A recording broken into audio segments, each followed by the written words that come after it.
Good morning. You're listening to Roundtable on Radio New Mexico, featuring local business owners, musical artists, charities, and more. To view our live feed, check out facebook.com/myradionm. Yeah, or not. We really got to change that. Yeah, we're in the process of getting some changes to that, including, we'll have the new address stuff. Yeah. But, instead of my radio, you'll be going to Enchantment Broadcasting. Enchantment Broadcasting. Yeah. Let me... On Facebook and on YouTube. Now explain to me... Okay, there we go. Explain to me how I can get stuff twisted when it's two cables that are not even close to each other and are just intertwined. Oh, my goodness. Okay, so here we are. Let me go ahead and do that. Okay. You cannot hear Trevor I cannot yet. hear you. Are you even here? You know Do what helps? we exist? Let me guess, turn this channel up. You're on? No? Oh, you know what helps? Is if I, there's a few of these on here. Try it out. Check. There we go. It helps if I Hello. turn up the right knob. Well, There it is. I only have about 4 million controls in front of me now. So, Yes, technology. Oh, yeah, but awesome technology. Yes. So, welcome to Roundtable. Welcome. It is the first Wednesday of the month, which means Yes. we're getting a little nerdy with Trevor from Zia Comics. and I'm here to Hello. keep it to a safe level. Yeah, depending on the subject, because you Good go point. off too. I will say that happened last time. Oh yeah, big time. You never know, and so we're going to talk a little bit about what's been going on nerd wise. Mhm. Let's see. I'm going back and forth between two different things right now. Hopefully we've got sound over the thing. I'm about to check our sound and make sure that we're broadcasting right. I'm not trusting any technology right now because as soon as I do, something bad happens. Right. As soon as it has been working perfectly all day and everything goes exactly the way it has been for weeks is the one time that something's not going to work because you trusted it to work like it has been. That's exactly what we've been dealing with. Yes. Every time that's what happens. This is where are our videos? There we go. There's our live video. So let me check our sound. All right. God, I sound a little bit douchey this morning. Okay, well here we go. So I think we're all kind of looking forward to next month. Yes. We're gonna hand everything over to Trevor. Yeah. Put him in charge. Excellent. It ought to be an interesting show. Sleep in fear. Yeah. We're basically going to try something that I think BJ and I have never done before. I know I've Yeah. never done it. Yeah. Do a Dungeons and Dragons role-playing game. Yes. I'm very excited. I have done role-playing before, but not this. Do not go there. Mine is much. Oh, yeah. Yeah, much different. Never mind. I was not, you told me not to talk about it, so I wasn't going to bring it It's up. illegal in some states, I believe. You told me we got to keep quiet about that. Yeah. No. Oh. He just No, I actually took part in a live action role playing game, Vampire the Masquerade, which we're going to be using dice.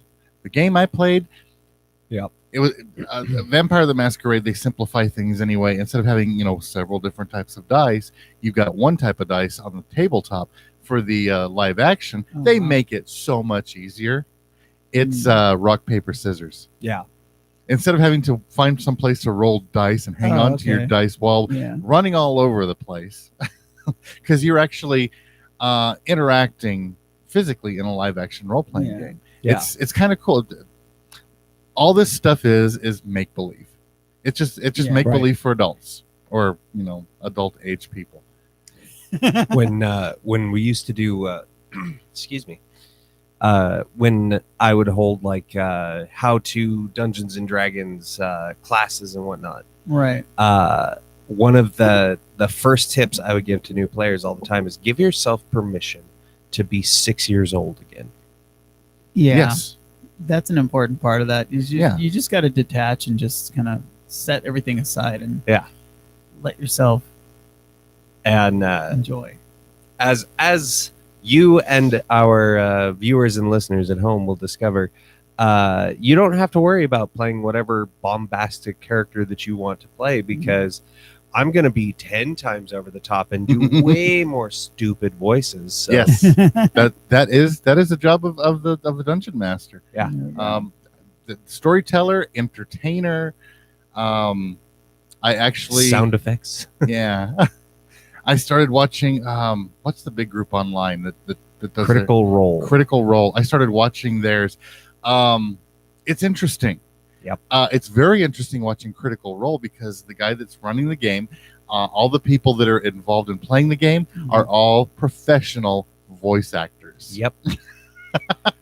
And Wow. And yeah. these are top tier, like That's taking it. multi-award winning. Yes. That's taking it to another level. Yeah. Yeah, Wow. so they're having a blast, and it's That's funny. neat. It's neat to watch this. You're just Yeah. watching it. However, you better make sure you have some time. Most of these episodes are about 3 hours long, 3 and to 4 on average. Yeah. for the first campaign they put up there are 121 episodes. Now, Yeah.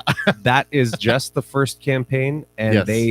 they already had been playing for a year Yeah, in a home game. and then they decided let's put this online. They got it on with Geek and Sundry on YouTube. Plus they had a was it Instagram or Twitch? Twitch. It was Twitch. Yeah. So they were running that on there, and it's kind of neat to watch Yeah. these people playing and having fun. Yeah. And now I think their second campaign is about finished up, and that one's pushing like 140 episodes or something. Yeah, it's Wow. up there. Yeah. But it's neat to watch these people, and you have images. Oh, well, these guys are really serious about what they're doing. No, they're not. No. They're sitting there, they're laughing at inside jokes. They're cracking jokes occasionally outside of character, not too often, but they do it. It's basically a bunch of friends getting together and hang out, and that's basically what games are supposed to be about. Yeah. One of the guys, Sam Regal, his character Scanlan Shorthold, he made it a purpose of his every week to show up and have some sort of joke just for the other players. Where at one point he was wearing a shirt of him doing like the pose that he did in their opening credits, where they're all in costume and stuff recording the opening video. And so he does this one pose of him screaming. And he shows up one week of him in a t-shirt of his face doing that same pose screaming. Just in a t-shirt. Wow. And then he'd show up the next week in a t-shirt of him wearing that first t-shirt of him screaming. So it's like when you hold a mirror up to a mirror. Oh, okay. And then he'd Now- do that again the next week. And it just kept doing this over and over and over until he had t-shirtception. Oh, wow.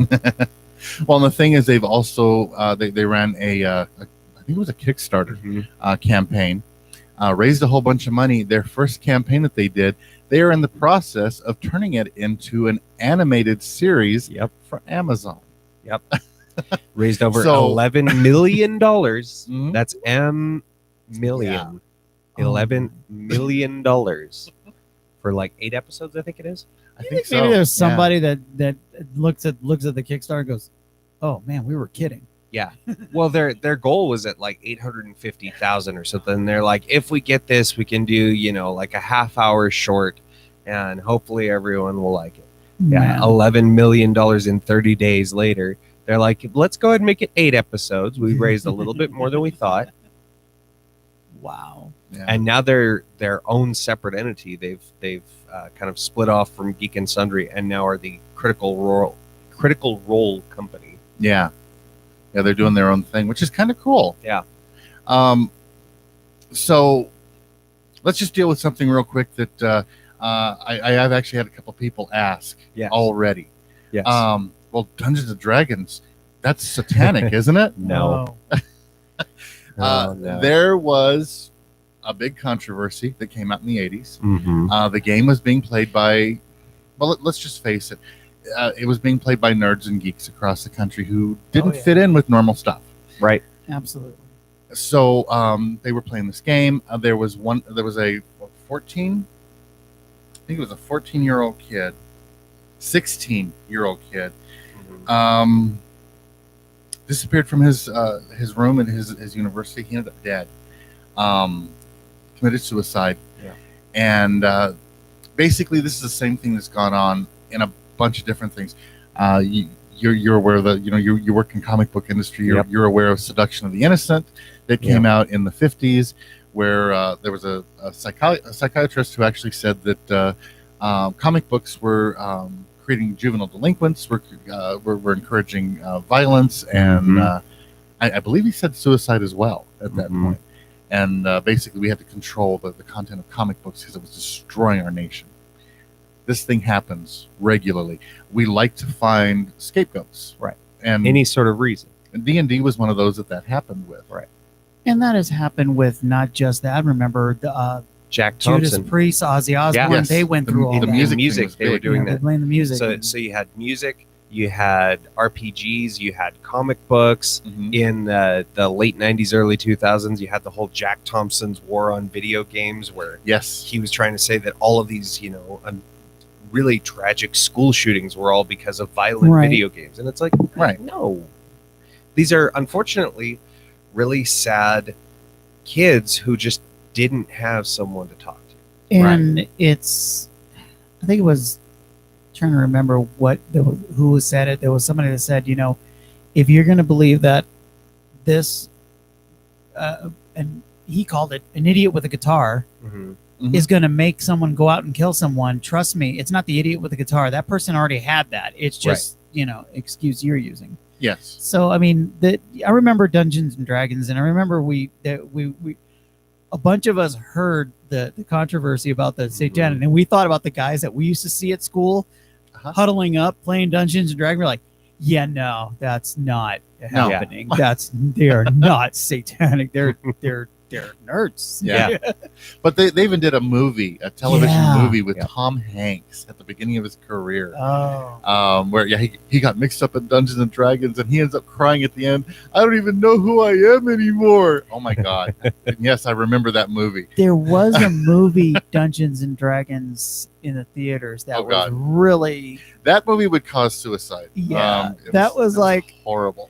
I believe It- it starred one Marlon Wayans. yes, Uh-huh. it was Marlon Wayans, and it was like half serious, half goofy, and the imagery was nice. I mean, because I love dragons, I love that image of the, medieval dragons and stuff like that. So Oh, yeah. I wanted to see it, and it was like, this totally. I mean, I can see Yeah. why they did that, because of in the era was a controversy, so they had to, they couldn't go too serious, because then Uh-huh. people would say, see, Yeah. Yeah. If they take But- themselves too seriously, then it Exactly. becomes an even more parody. but Yeah. it was. But I then they think. went a little too comedy.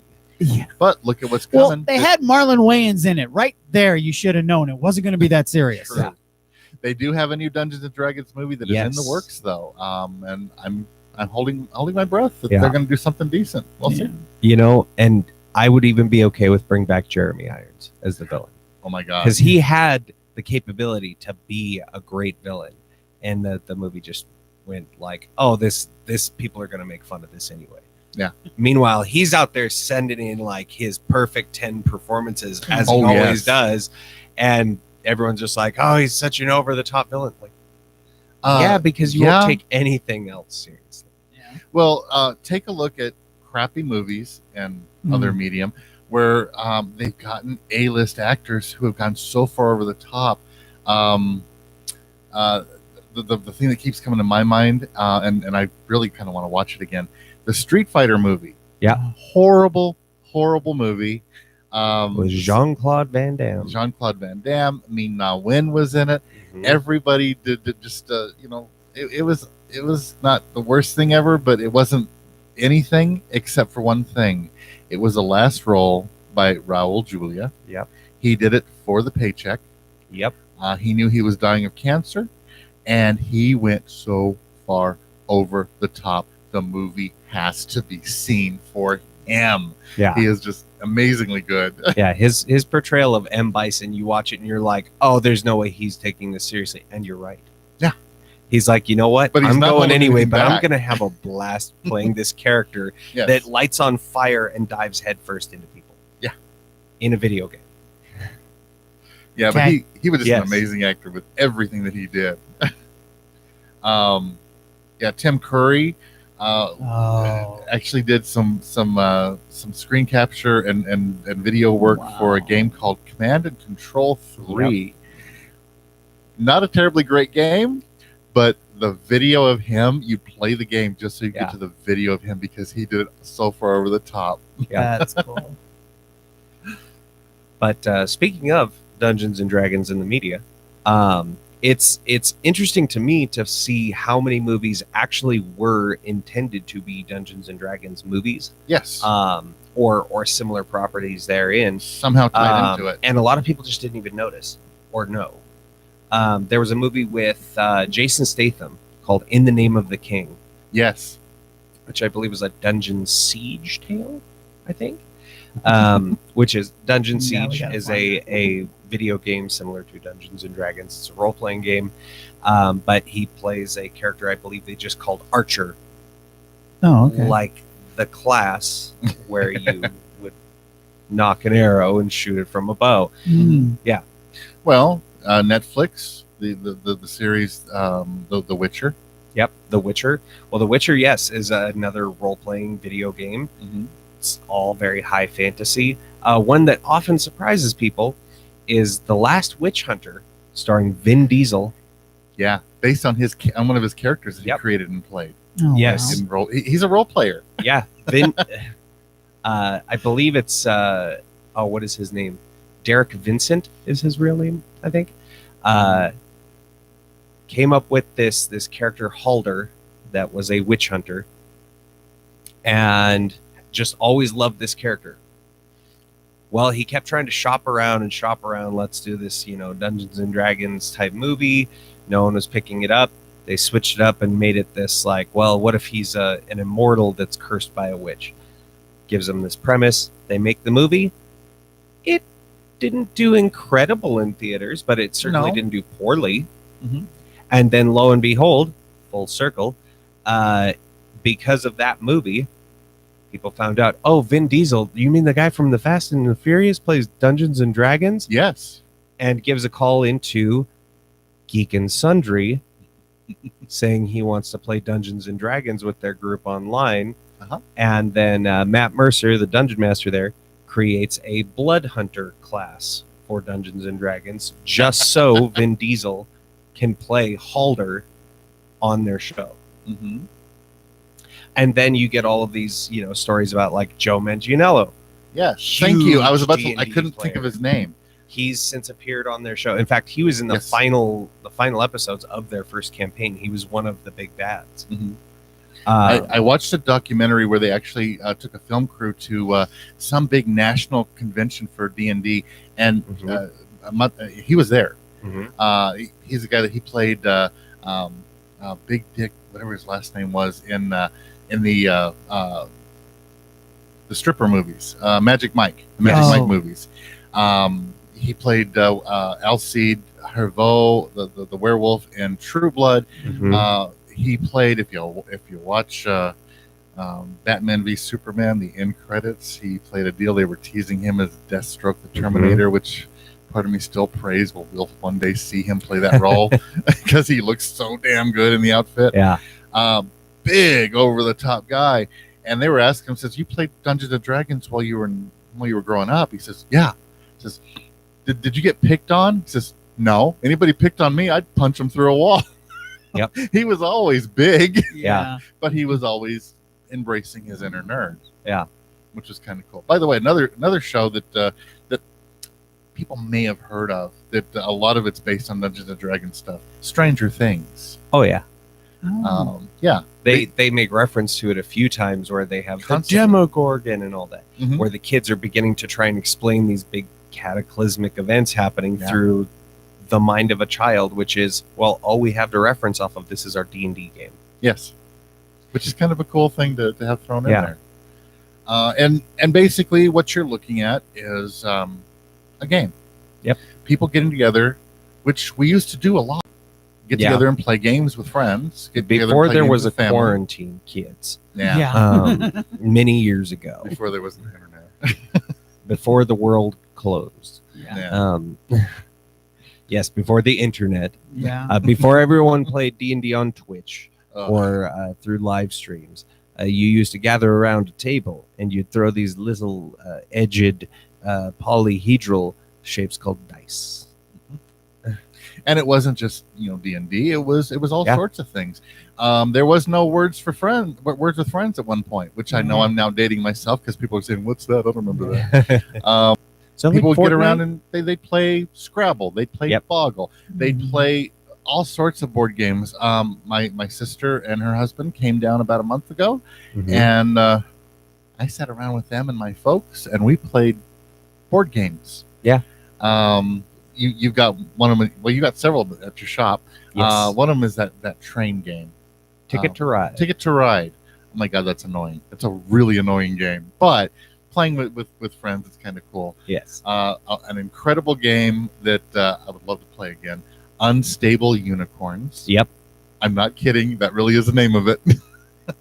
It's a blast. It's one of those games that it's got a cutesy element because they're using unicorns, but you're basically trying to win this card game by basically getting enough unicorns to hit the max to win.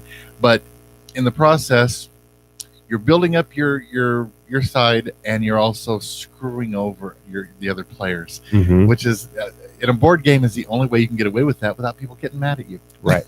Try doing that in an MMO or any sort of online game. Right. Any sort of video game, and it's just trash talk left and right. Yeah. But when you're sitting across from the person and you have to look them in the eyes Yeah. as Yes, you as you lay call this them a card terrible down. person and tell them that their feet smell, then they just look at you and they're like, "Man, you don't have to be a jerk." Yeah, so it gives everyone accountability all of a sudden. Yes. So there's tons of these things, and this is something that actually our culture has been built on. Yes. It's a way that we socialize, Mhm. and you socialize without having to say, okay, well, we got to get together and talk about something. Well, maybe you don't have anything to talk about. Well, you can play a game. Yep. Yeah. This is actually a fun little story. This is how I got into the foray of Zia Comics. Was I started playing board games, just like Munchkin and Flux, of a few small card games, And those are mean and games. got into board games. And they happened to have a weekly game night that I just went to and showed up. Mhm. And then I was fun and likable and personable. I know a lot has changed since then. Oh yeah. And then they just I became a household institution where I was just there playing games. And when the Game Guru happened to be moving at the time, they were like, "Hey, we need someone to take over doing what he does. You own a bunch of games." They know because I was buying them from them. Right. And they're Yeah. like, "You own a bunch and people seem to like you decently enough, and you can teach these games. Do you want to take over the position?" I was like, "Yeah." Mhm. And then that turned into a few more game events that I was hosting. At one point, we did a tabletop day, which was coordinated again through Geek and Sundry and Will Wheaton, Yes. who did a show called Tabletop on the internet, where he'd have a bunch of celebrity guests. It was the first Come one that play I board saw games. like this. Yeah. And And, just and through Will that, Wheaton, if you're wondering, that was Wesley Crusher on Yes. Star Trek: The Next Generation. yes, as in Reverse the Polarities, Will Wheaton. Yeah. Um, Shut up, Wesley. Yes. And just through that, started becoming more well known. Well, it just so happened that I was moving away, and Danny, the Game Guru, was moving back. And then about 3 months later, one of the retail employees was moving, and they were like, "Hey, so we have another open position." And I was like, "Yep. What days do you need me there?" And that was 6 years ago. So I've been there a Jeez. little bit. Yeah. And that's, yeah. So I only am into, well, I always read comics. I always liked comic books and superheroes. But I basically kind of owe my career to board games, because that's what got my foot in the door, was just playing board games and hanging out with people at this comic book store. Right. Yeah. So the world of board games is a fascinating and very special and near and dear thing to my heart, especially. And it's one of the great things about Zia Comics itself. I paid you a visit yesterday. Yes. You were sending me a text as I walked through the door. Yes. I was like, hey, are we still doing the show? Oh, your phone's about to ring. Yep. There was a guy that came into the shop, and I think he'd been there before I got there. And he came up at one point. I think he bought, I don't know what he bought. I wasn't paying that close of attention. But he complimented you on the store about how awesome it was. Yeah. And it really is. Because whatever you're interested in, within reason, although your reason is kind of going out the window, as I got a text this weekend that y'all were selling rocket kits, including some with cameras on them for the Memorial Day weekend. Oh, Yeah. wow. Yes, we now sell one-time use explosives. Yeah. So you got that going on. You've got, of course, the comic books, the graphic novels, a bunch of collectible toys, the role-playing games with the dice and all. You've also got just the board games. Yeah. You've got a section that's beginner board games. Yep. Real easy stuff to get into. Two-player games, some board games, some card games. You've got a whole section with all the rest of them in there. Yep. Party games, dice games, yeah. co-op games, strategy games, family games. And a good selection of dice as well. A few, like 600. Yeah, just a couple. and all different colors and styles, which I'll get to show off my dice next week. Yes. I got you covered. I got a dice set for you. Okay. Okay. And I was going to say, if not, I can bring the 5-pound bag of dice that I own. Oh, yeah. Wow. It's about the size of a milk jug. Oh my gosh. Yeah. No, I've never played role-playing games, but I've always loved the whole dice thing. So I've picked up some sets over time that they just looked way cool. And Yes, we call ourselves dice goblins. Yes. yeah, it's a horrible addiction, especially when you don't play board games that require those dice. So Right. trying to explain to people why you have those is kind of rough. Hey, man, you never know when you're going to need to like roll a 12-sided. You never know. That's true. And you've got a percentage dice there as well. So if you need to figure out some percentages, Yeah. you've got that. I don't know how any of these work, by the way. I mean, I went so far as to buy like all the weird dice, like a 3-sided. When do you need a 3-sided? I don't know, but just in case. Yeah. They may come. There's 3-sided dice. There is a dice that is 100 sides. Yep. I have 2 of those, I think. Oh yes, I Yeah. see the look on your face, but Yep. AJ. Okay. Because when I was a kid, I lived in like just outside of Los Angeles. So Las Vegas was a 5-hour drive, Mhm. and I had relatives that went constantly. So they would get now a lot of the casinos. This is the heyday of the popular casinos. So one time I go to school and I took dice that my aunt gave me, Uh-huh. which had the logo for Caesar's Palace on there. And a teacher, for some reason, my teacher was a little concerned. So when I think of dice, I just like that is something I totally forgot about. I just thinking, oh yeah, I used to go with Caesar's Palace dice. 100-sided dice. He showed me and why It's a big ball. wow. In case you need any number how between in the 1 and 100. Yes. Bloody hell does that actually? It's dimpled all the way along. Yeah. It looks like So- a golf ball. Yeah. When you roll it, there'll be a number that comes up on top. Oh, It's okay. It's nuts. I promise you won't have to roll any D100s Okay, No. good.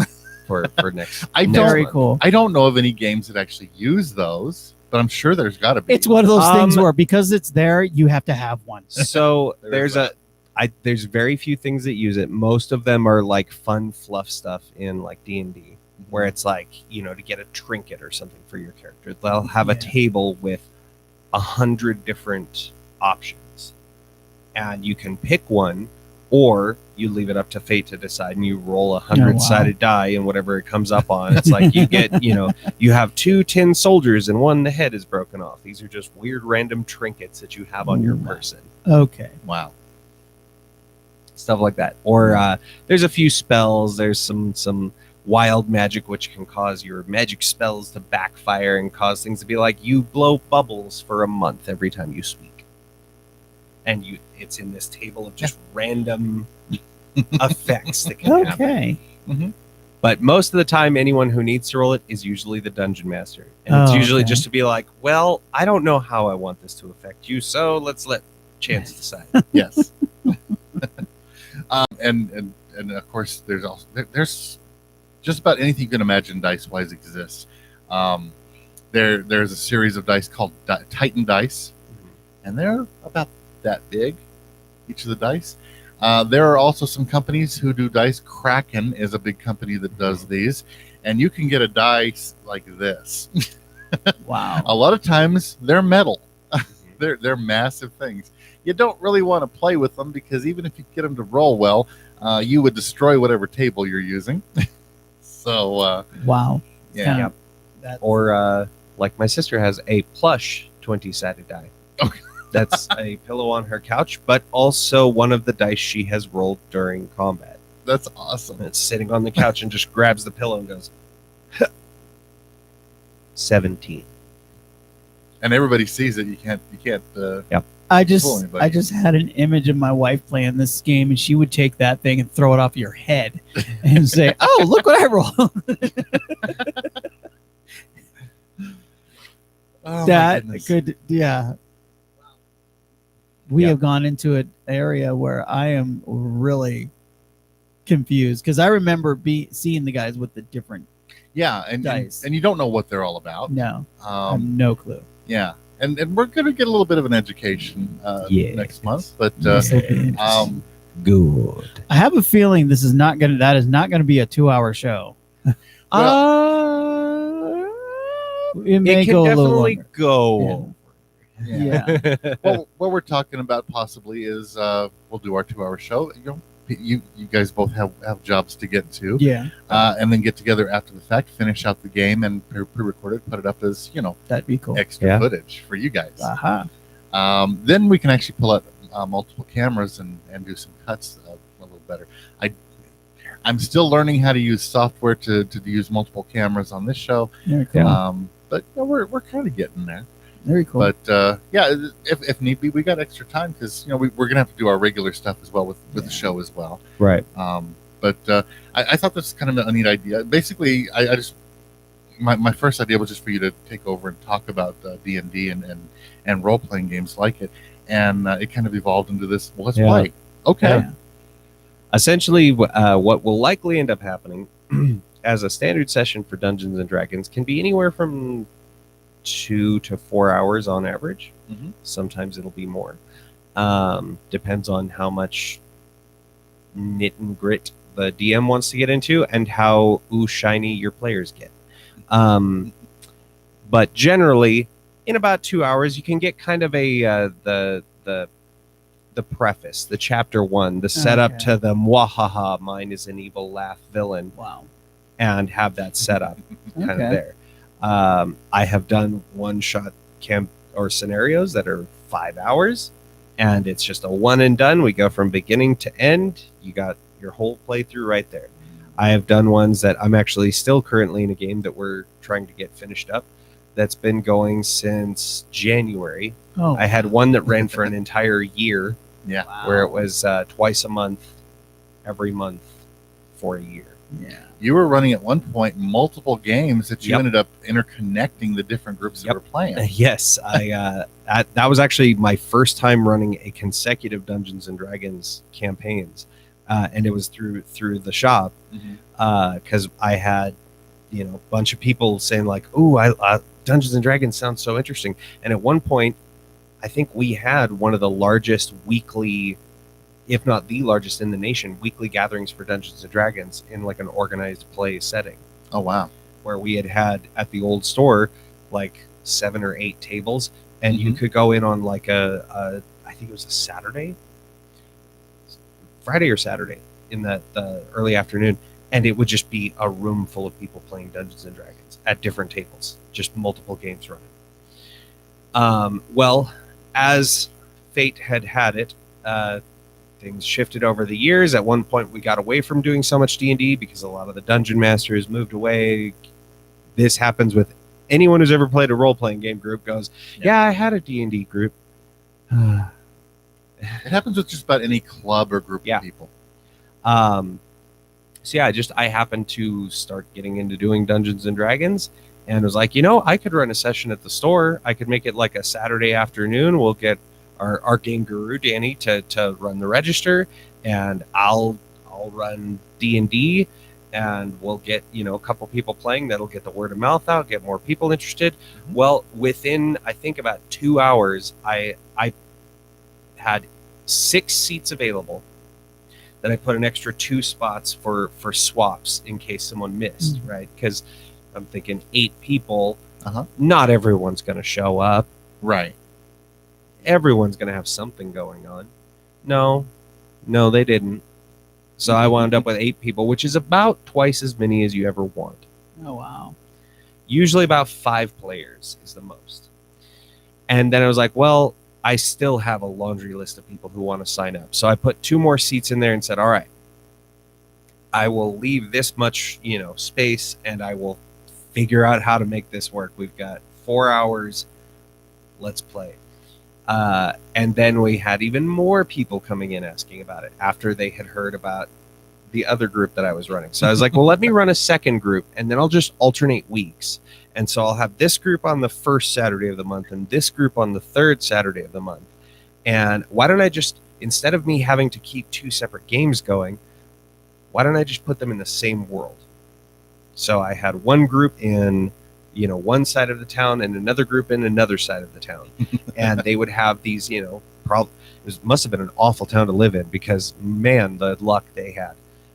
This town was beset by problems every single day.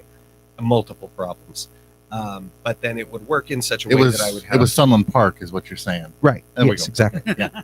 Yes, it was the Sunland Park, El Paso, and Juarez kind of trifecta, that whole area.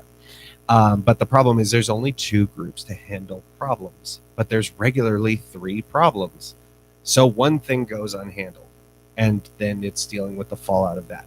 Well, it culminated in essentially it had grown to the point where there was now a 3rd list of people, and I was like, look guys, there's only so many Saturdays in the month. Right. And I was like, okay, so what I'm going to do is, I had a few players who decided that they wanted to play in the other group too, so they were running 2 different characters every other week. So I was like, well, how do I combine this down so I can open up a new group? Contest of Champions. Let's do gladiatorial battle, essentially. And it became the kill your darlings moment of, I look at my players, and I've established this whole thing of, that the king is being, his life is being threatened, and it's up to you, the royal bodyguards, to protect him at all costs. But you, the Guardians Academy, your job is to face the threats that nobody else can handle. They're kind of the SEAL team, the Black Ops. And I have a number of players who are playing in both. And one of the groups is all characters that I had created as part of every year they would do free RPG day. And it was basically an entire day long role-playing games event. So I created these characters just to kind of, hey, if you've never played Dungeons and Dragons, here's a character, let's play. I will basically explain how we're playing as we play, just to get people playing, because then they're not having to spend the multiple hours carving and creating a character from scratch, Right. and focusing so much on that they get overwhelmed with everything else. Well, I have these 2 groups facing each other, and it's one of the highest and lowest points as a dungeon master that I've ever experienced, because unfortunately, one of my players, who was fairly new, created this character for a free RPG day, because we had a character creation session in the beginning, and they played a little session, and then I ran a second group, which was all these characters that I had created. Well, all of these players from that event wound up being the 2 groups. And I had the princess of the kingdom was essentially in the final round, the final match, versus this young halfling urchin. Think like Bilbo, but never had a home, right? And winds up fighting a dwarven cleric, the princess, and is like, all right, well, I guess we're being forced to fight. I attack her. Rolls her dice, rolls like a 17, pretty high number in a 20-sided die. I was like, roll damage. And she rolls the damage. It's like, all right, as you begin to swing your sword, and then I cue music playing. And it's this sad, you begin to hear the young dwarf's voice as you see her begin to doff her armor and drop it to the ground. You see her shield hit the ground. You see her mace hit the ground, just as your sword connects with her collarbone. A stream of blood flies forth, and you hear a cry in anguish.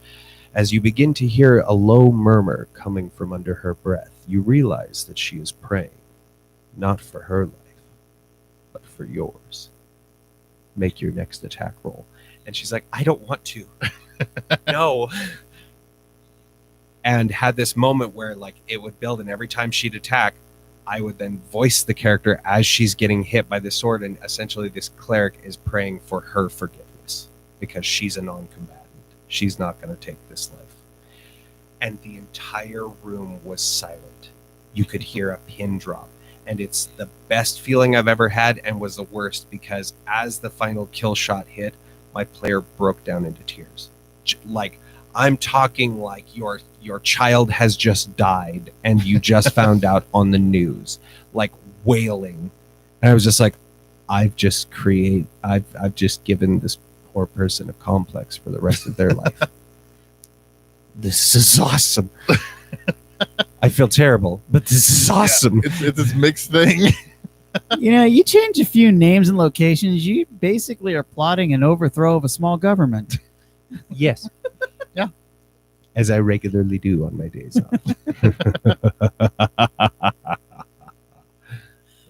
So Wow. and this is why, like with the Vampire the Masquerade games, they don't call the people in his role dungeon master. They Yes. call them storyteller. Storyteller. Right? Yeah, That's and basically that's- what he's doing. Yeah. Yep.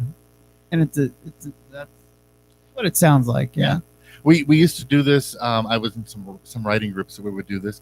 We'd basically write a story, Right. and somebody'd write a little bit, and then you'd stop, and the next person would take over and write some more. That's basically what we're dealing with here. It's basically a bunch of people creating a story together.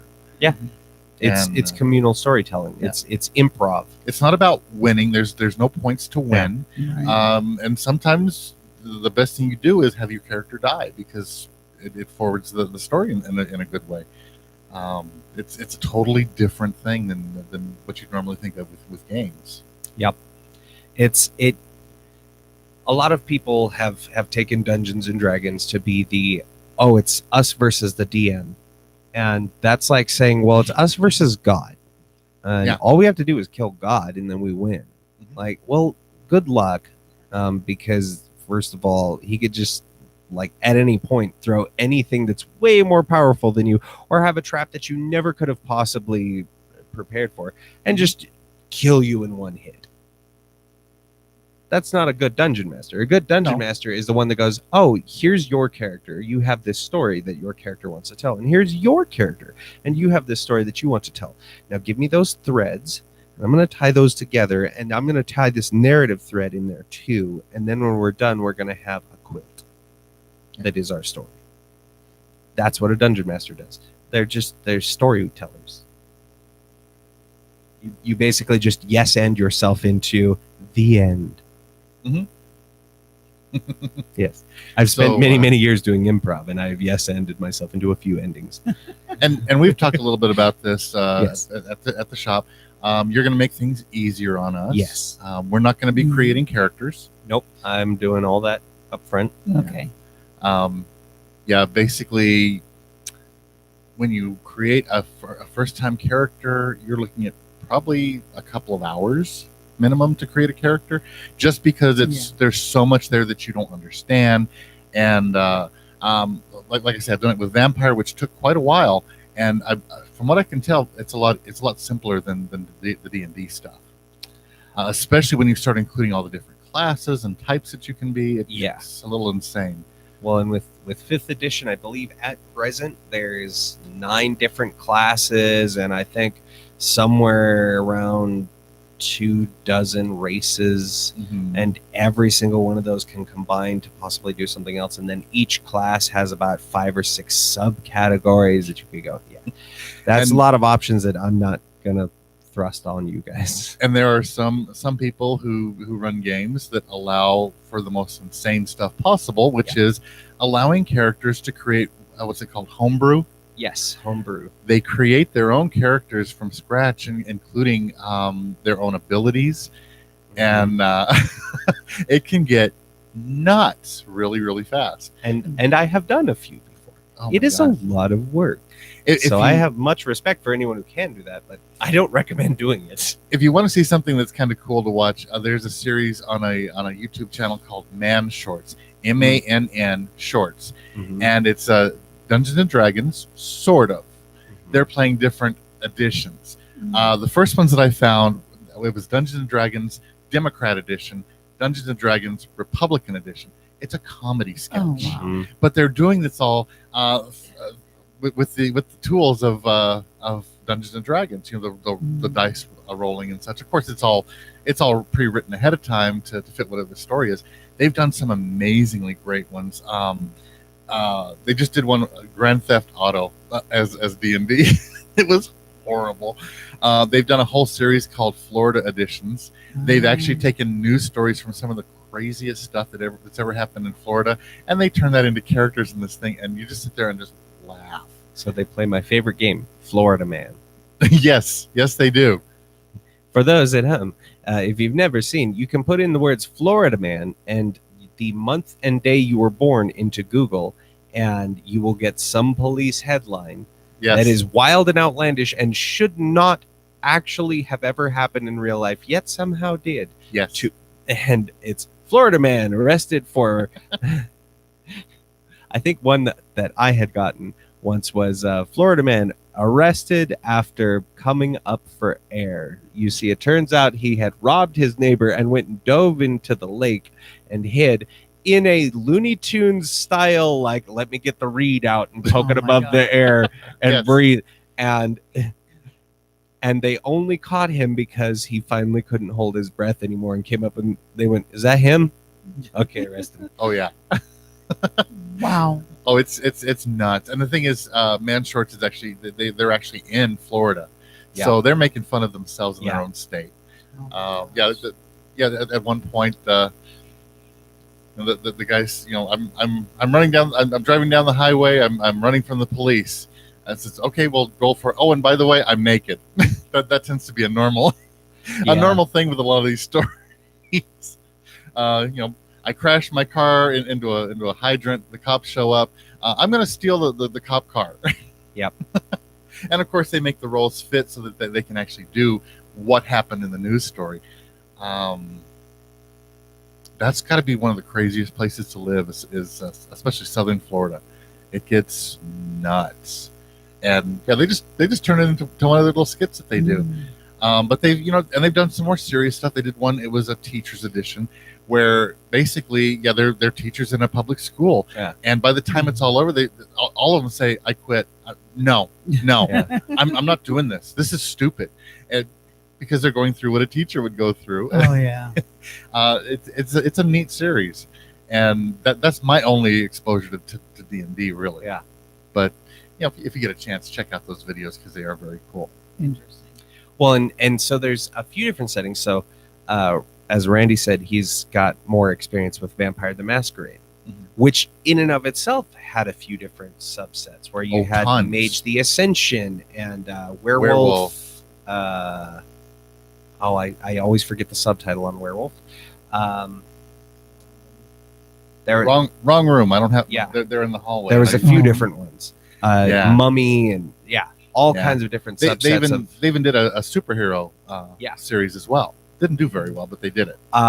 You've had let's see here. Well, of course, Dungeons and Dragons, Pathfinder, which actually started years ago when D&D was in its 3.5 edition. They decided to make it an open gaming license and said, "All right, anything can use our rule set, whatever theme you want." Well, company called Paizo happened to like this rule set and developed a world around it, and they wanted to add like some flintlock pistols and stuff like that, maybe bring it forward a few centuries. And then we had Pathfinder, and that has its own. They're now on their second edition with Mhm. multitudes of books. You have, let's see, Shadowrun, which Yes. in and of itself was, I believe, based on the Cyberpunk series. So everyone remembers the Keanu Reeves "No, You're Breathtaking" from E3 a few years back. That was him at a press conference for the game Cyberpunk 2077 that has a little more infamy these days because, unfortunately, when a publishing studio decides to release a game and they don't play test it and they push a developing company to say, no, just get it out. And they're like, it's not ready. And they're like, just make it work. They're like, oh, it'll work. It won't work for long No. and it won't work well. And then they did. And so now it's one of the most like, it's almost a joke in and of itself in video gaming because it was this buggy nest. The world of Cyberpunk is this whole new world you can play in where you can be a, half techno-organic net runner who's taking on jobs and corporate espionage. And then you have Shadowrun, which does much the similar. You have, the list goes on and on. There's actually, it's even come full circle from Stranger Things because a company, Renegade Games, released an RPG a few years back called Kids on Bikes. Oh, really? And it's a bunch of kids in a small kind of country town and something weird is going on. Let's investigate, you guys. Oh, wow. And it very, even the cover of the book feels like this feels a lot like Stranger Things. Like you're just a bunch of dumb kids riding around on your bikes and, oh, what's that? Well, I see a fire down in the woods there. Let's go check it out. And there's a bunch of cultists and they're trying to raise some, eldritch nightmare. That's a whole thing. Okay. Yeah. So let's back up a there's- second Yes. and talk about a little bit because you mentioned a bunch of things, and so like I'm confused. How does, because you mentioned Dungeons and Dragons making up, having characters. How does Uh-huh. the game work? Well, how does it progress? So the game itself is pretty simple. Just about it's what you would call a D20 system. You have a 20-sided die. Uh-huh. That is essentially the one die you're going to use to make any sort of check or attack or any ability or anything like that. Essentially, it will determine whether or not you can or cannot do the thing in the setting based on chance. Okay. Essentially, your limits to what you do, what you can and cannot do, is just up to what you kind of want to do. So, for the purpose of the game that we'll be playing next month, I describe like an old cathedral or something, and I say you can hear some sounds in the distance, almost sound like they're coming through the floor. What would you like to do? Okay. So now he's handing me. Yes. So now each of these dice has a different purpose. Is that correct? They can. It depends on the character, but use this one. Okay. That's a 20-sided die, and so 20-sided. 20. Yes. Yeah. I believe Vegas odds just dodecahedron went is the, way crazy. scientific Okay. name. I think so. Yeah. Okay. So, and what happens is when you roll it, Yeah. the numbers indicate. Yes. So you'll roll it, and then say I described a cathedral, right? Well, I want to investigate this sound. Okay, well, make a perception check. You roll the 20-sided die, and then you'll have some sort of little modifier number based on how perceptive your character would be. And those are stats that will be determined basically by the character sheet that you'll have in front of you. Say you have a +3 to perception. You roll the die. Go ahead, give it a roll. Let's see. 11. So if you have a +3 to perception, you would have a 14. You would tell me 14, and then dependent on what I have set the DC or dice check number to be at, I will tell you if you've succeeded or not. There's differing levels of it. If the DC is, say, a 10, at a 14, you've rolled high enough that, like, okay, you notice it's coming from the back left corner. You begin to walk that way. Or if it's at like a 15, it's, well, you can hear that faint sound, but you're with the cavernous room that you're in, it kind of is echoing off in all directions, so you're not really sure which direction the sound comes from. So there's a number of different scenarios that could happen just based off of the dice are the way to be like, it's to stop people from, well, I kill the guy. Nuh-uh. Yeah. Uh-huh. Nuh-uh. And it's not a hard and fast thing. It's Yeah. just, it basically gives you something to base it on. Yeah. As you go along. Yeah, if you score a 20, that's huge. If you score a 1, you failed badly. Yes, and that's the extreme ends. You'll have a critical success at a 20, meaning you did the thing, you did it flawlessly, and you looked good doing it. Mhm. If you have a 1, that's a critical failure, and it usually means you did not do the thing, you looked like an idiot, and your friends are going to razz you for the rest of your life about it. Yes. Okay. Yeah, to give you an idea, I had a friend that played one of the White Wolf games, the vampire type. It was the werewolf game, and the very first episode, the very first scene, they were all getting together to meet. Well, she decided, well, brand new character, let's try this. She got on top of a multi-story building and says, "I'm going to jump off and land on the ground in front of everybody." And the guy's like, Oops. "No, you're not. You're going to die." He says, "Well, I'm going to do it anyway." Okay, and he set the difficulty. It was Mhm. a dice game, and she scored a perfect score, the highest that she could get. I think it was, she had to roll several times, but yeah, she got 20. No, it's a D10 system, so Yes. she got 10s. Yeah. So not only did she land in such a way so that it actually increased the power of her character. She gained a whole bunch of intimidation points right off the bat on a brand new character. Yep. So it's neat things, and basically it's up to the storyteller to decide, the little flourish bits about it. Mm-hmm. But and yeah. and in It's, some it's cases, not super complicated. It's not like we're going to be sitting there doing math all day. No. In fact, a lot of it, because I'm creating the characters for you, I will know all of the modifiers already. Yeah. And so it will be simple enough that I'll say like, okay, do you want to investigate the sound? Okay, roll. I can see what number you roll and go, yeah, that's enough. And can tell you what happens. Okay. Yeah. So don't freak out. Yeah. It's not going to be super, super bad because, So it's almost like it's okay. It sounds like you've written a story. In many cases, yes. In a way, there's a story pattern, and when you roll the dice, it depends on what branch the story goes off to. So Essentially, you could have written like 20 different stories, and it'll Yeah. depend on which one. So this is So- choose your own adventure with dice. Oh, okay. But Yeah. here's the thing. With a choose your own adventure book, you've got so many choices. You have to choose one of these choices. Yeah. There are also cases where players will actually take the game in Yes. a direction the storyteller didn't intend. So then Yes, guess that what? happens. Guess what the storyteller gets to do? Yeah. Improvise. I don't know if I mentioned that story to you. Again, in this same campaign where I put players against players, and we had finally combined everything down into one solid group. We've been playing for months. This is the second to last session. I've introduced them to the big bad, the mwahaha, mine is an evil laugh. And it's literally, all right, time to go home. Because they escaped from their island, and after this demon god of murder has been introduced. And it's, all right, you've leveled up. You are the max level. You are at level 20. Time to go home and seek your retribution. Oh, wow.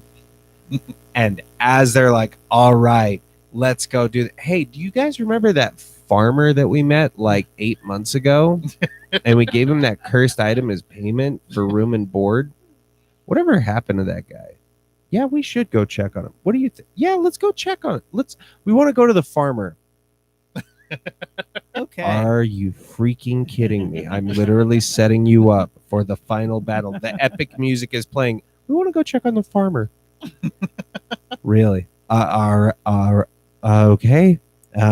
You make your way back towards the farmhouse, and there you see the farmer is fawning over the treasure you gave. And essentially what then proceeded to happen was they watched a dungeon master fight himself for 2 hours. Because through the item that they gave, it ripped open a portal in his forehead and a demon crawled out of it. And then the one time I've ever seen a spell called Divine Intervention, because it's exactly what it sounds like, work, because that spell almost never works, because you do get to roll a D100, but you have to roll under your level. Now the max level is 20. So even at level 20, you have a 5% chance to, or no, I'm sorry, a 20% chance to have it work. 1 in 5 odds. And it worked. And then they were able to call down an angel to battle this demon. And then for an hour, they watched me fight myself and describe the entire thing. And they saved the farmer. And now can we go to the demon god of murder, please? Awesome. Well, when we meet next week, we will fight the demon god of murder because now we've used up all the time checking on a farmer. Are you happy with yourselves? Yes. What have we gotten into? So sometimes you do have a story written out, and sometimes you do like what I do, and that's I have a good idea. Have I written anything down? No. Because I find that as soon as I write something down, we're not going to do that. Yeah. So with my 15 plus years of improv, I've just learned to like, all right, I have A, X, and somewhere in the middle is M. And how I get you through these letters and ultimately wind up at Z end will determine as we go. Yeah, and the worst thing that any storyteller in any of these games can do is when a player says, I want to do this, they say, you can't do that. Yeah. Because I say so, basically, is what they're saying. Yeah. That's called railroading, and it sucks. Yeah. Suddenly nobody's having fun, and then guess what? Nobody comes back. Yeah. So Because then it's, well, why don't we just sit here and listen to you tell your story then? Because we don't have any agency and we don't get to make any decisions. So please, monologue. Okay. Yeah. Yes, it's honestly, it's some of the most fun and some of the most rewarding storytelling experiences I've ever had are just through this, like, well, you tell me what you want to do. I'm not going to write a story because I want you. You're the hero. This is your story. I'm See, just the one knitting. and this is why I'm getting excited to try this, and Yeah. also a little trepidatious about it at the same time. Oh wow. But I think we're in pretty good hands with Trevor. I would say so. Yes. I've made many a dungeon master out of people because they were a player in my game, and then they were like, I think I could dungeon master. I was like, you probably could do it better than me because the secret of me is I'm not actually that good. I just make it sound really good, and I make it look easy. And then they're like, this is a lot of work. You never said this. I was like, yeah, it is. Oh yeah. Do you want to go meet the farmer again? I'm not bitter. Pretty sure that's not going to happen over here. If you ever encounter a farmer, I swear by all that. No. But no, it's Somewhere in the middle of the game, I'm going to find a way to go, what about the farmer? Are there any farmers around? BJ? We talked about this. There's one rule: never look for the farmer. But it can be a very fun experience too, because I've had a number of games with a lot of the same people playing vastly different characters. Like the one time I ever got to be a player in a campaign was one of my players became the DM, and 2 of the other 4 were also players in that same campaign. So all of a sudden, one of the players that I DM'd for is running it, and then it's me and 2 of my other former players are in a group together, and now we're playing through a whole different campaign. And then there's little subtle references and jokes being made from that campaign from years ago. There's things like I very rarely get to share this story. I have my own favorite joke that is called Brian's Bazaar. Like Bazaar, like flea market. How bizarre. Brian's Bazaar, yes, how bizarre indeed. Brian's Bazaar was a joke that had come up because, again, I don't write things down. And so I had my players, one of them got kidnapped, and it becomes a rescue mission. All right, we have to find Hope. We need to go find where she went. So they find this marketplace, which is where she was last seen. They begin asking around if they've seen this tiefling, which is a half demon, half human, sorceress. Have they seen this tiefling around? No, haven't seen any tieflings. Well, have you seen any tieflings? No, I haven't seen any tieflings. Have you seen any? No, I haven't seen no tieflings. And as they're going through, at one point, one of the players goes, "Excuse me, you there, sir. Have you seen any tiefling sorcerers around?"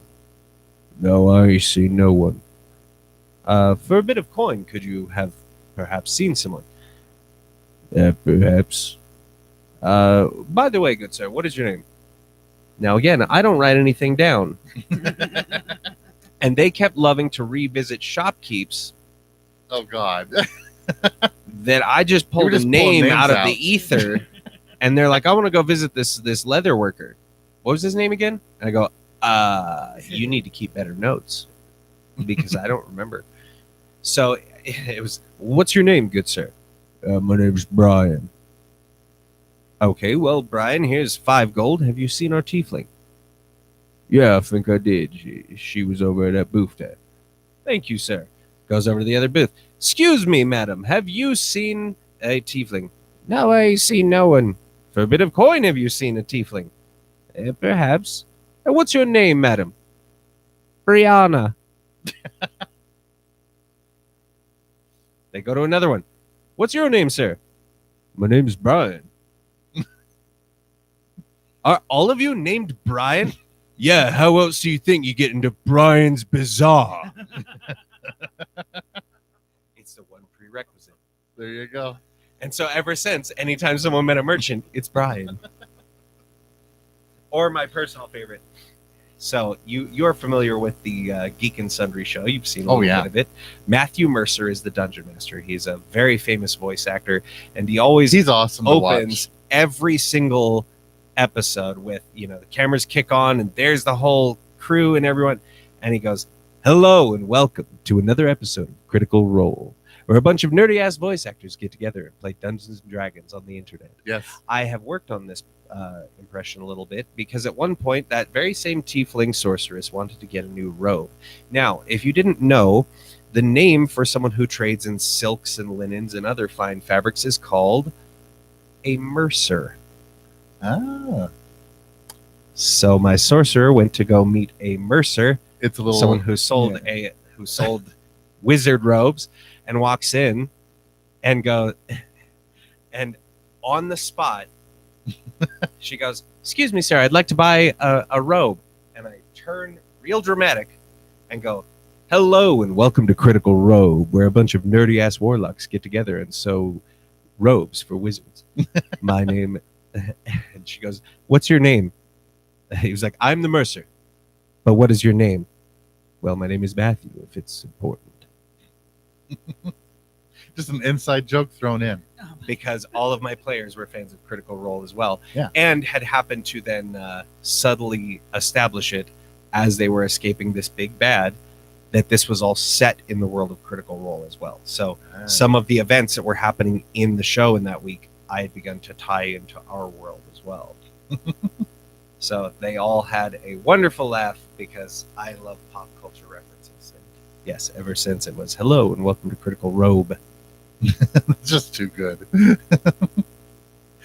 Oh man. Well, I know that we have a guitar that you've tuned up Yes. this morning. Yeah, We might as well have you play something. we need a break. We need a break from some of this because this is a lot. So I And- need you to make but- a performance check. Yeah, we need a performance check. We So roll roll a your 20. Yeah, roll your die my to decide 20. how well you're gonna play.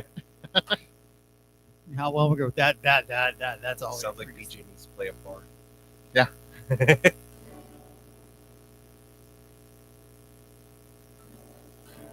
So, that was like being force fed with a fire hose. It's a lot A there. lot to hear. I also talk very quickly. So when I'm I'm excited. hoping that I can remember this.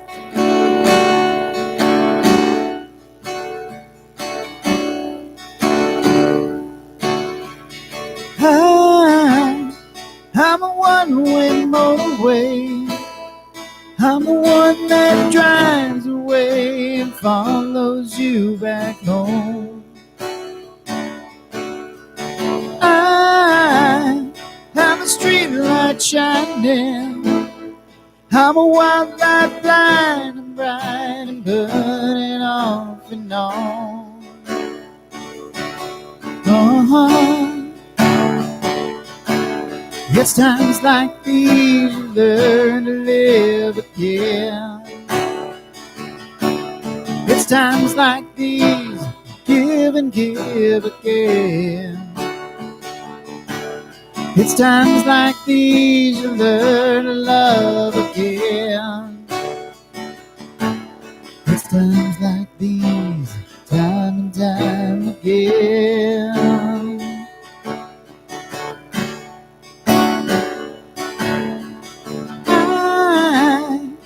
I'm a new day rising. I'm a brand new sky to hang the stars upon tonight. I have a little divided. Do I stay or run away and burn it all tonight? It's times like these you learn to live again. It's times like these you give and give again. It's times like these you learn to love again. It's times like these, time and time again. Ooh, oh, oh,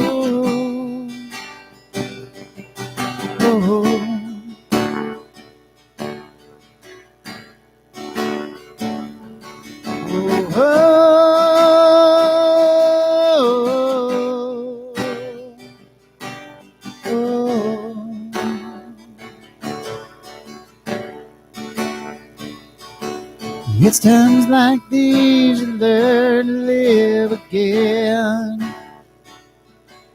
It's times like these you give and give again. It's times like these you learn to love again. It's times like these, time and time again.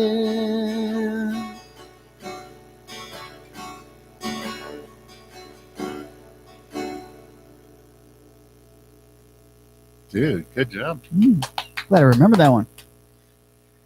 And leading into that, we've Yeah. got some music coming into the area. Very Yeah. much a lot going on. Oh, yeah. TRC Brewing Company this Friday at 6. Acoustic Algorithm is going to be over there. TRC Brewing Company is in Las Cruces. So, yes. yeah, over there in the Royal Plaza. Yep. Nice little place. Acoustic Algorithm is also playing at Don Felix this Saturday at 5. Dry Point Distillers is going to have Shade Grown playing. They're an acoustic duet. They do a lot of 90s music, 90s pop. And I've actually heard them at open mic at the Icebox before everything got locked down. They're decent guys. Just to give you an idea, because that's not a normal place, Dry Point Distillers, 1680 Calle de Alvarez, C2 here in Las Cruces. So you want to punch that into your GPS to find that place. Dry Point Distillers. I'm not even really sure where it is myself. Yeah. So Amara Winery today at 7:30 is going to be doing karaoke. Karaoke is back, and open mic will be this Saturday. However, starting, I believe it's June 10th, it will be moving back to Thursday nights. Yes. Because it's just I was there Sunday, and It's a it bit was warm. getting warm. So luckily we're moving it back to Thursday nights, and let me tell you, that's just a great time. Yeah. So yeah, definitely. Yeah. Dallas David Ochoa is coming up to NM Vintage this Friday at 7:30. Who else? Oh, Las Cruces Cruising Council is having their meeting at the Rudy's Country Store and Barbecue tomorrow at 7. The car clubs are getting back going again. So Great. hopefully we'll see some shows coming up, which means hopefully I'll be playing some music at some of these shows. That's great. Man, I miss that. Yeah. Yeah, I play a classic car show. Don't come asking for 80s music from me. I've got it. I won't play it. 50s and 60s, and that's it. Absolutely. Can I yell play Freebird though? you can yell play Freebird, and I just might. There's a couple of early 70s and some Skinnerd I'll definitely get into. If we have a lowrider group there, I'll play some War. I have a memory that keeps coming back because I was out listening to a friend's band, and I don't know why, but this one dude, there's some Skinnerd, man. And that sound is in my head, ingrained in my brain, because it became a joke because this guy was drunk. And every set, there's some Skinnerd, man. And we're like, just did. Yeah. You know? And so it became a joke with the people that followed that one band. And somewhere throughout the night, somebody would go, there's some Skinnerd, man. So that was your farmer. Yeah, that was mine. Yeah. God. Broken Dime Band is going to be playing at Amador Patio Grill this Friday at 8. Let's see. Kim Kelly is coming to Amador Live Saturday at 8 o'clock as well. The Trio is going to be playing at the Game 2 on Saturday. They're awesome. Yeah. They're infuriatingly good together. Jamie O'Hara by himself, he's part of the Trio. Yeah. Jamie O'Hara is going to be playing at Josefina's Old Gate this Sunday at 11:30 a.m. Excellent. Travis James Manning is going to be kicking off the summer solo series at Amador Patio Bar and Grill tomorrow at 8. West Texas Live. I haven't heard from them in a long while. Yeah. They're coming through town. They're going to be at the Blue Moon this Friday at 7. Cool. Let's see. Renegade 2021 Rodeo Tour is coming to Landmark Mercantile. Wow. Yeah, this is free to get in. Being put on by Doniana Republican Party. It's 12,000 Stern Drive in Mesquite, so it's just outside of town. Okay. Price is $3. They're looking about 3-hour long rodeo. Oh, wow. If you've never been to a rodeo, it's cool. I had Very never cool. been to one until we moved out here. Somebody told us you've got to go, so my wife and I went, and Yeah. I'll tell you, it was amazing. It was, me, I'm not a country guy, but No, I hadn't noticed. Oh my God, it was just seeing it was a beautiful sight. It was just beautiful to see. It's awesome.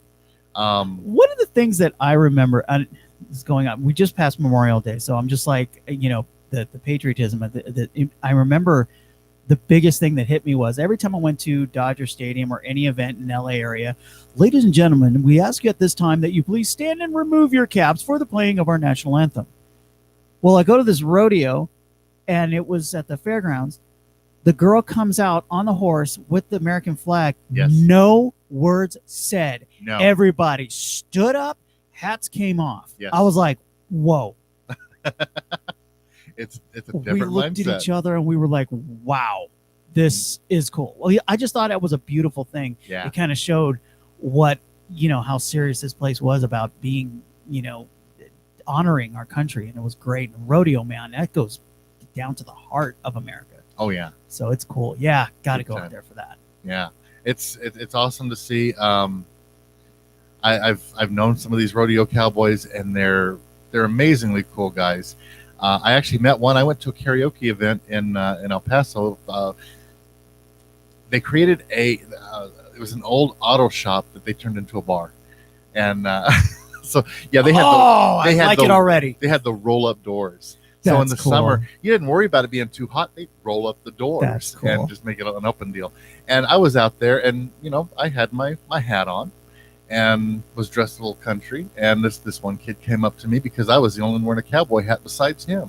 Oh, So kindred spirits. We Yeah. sit here and talk, and yeah, he's on his way to rodeo in Alamogordo. He's going to be there the next day, and he's sitting there. We sit there and talk about what's that like being in the rodeo, because I've been to rodeos. I've never been in a rodeo, and he's telling me all this stuff. This kid's early 20s, and he's sitting there telling me, I got I've got pins in my knee here. Says I shattered my femur. I've shattered both my arms. Says I've got a plate in my head, and I mean he's just going through all of this. He's turned into a Frankenstein monster, and he's like, I'm thinking about getting up and singing. I've never done that before. Oh my God. Well, he finally gets up and sings. He gets off the stage, comes right up to me, and of course I'm clapping. Everybody's clapping. Everybody enjoyed it. and he comes up to me and says, "Man, that's the scariest thing I've ever done." My guy, you spend eight seconds on a bull Yeah. and you've become half bionic. Yeah.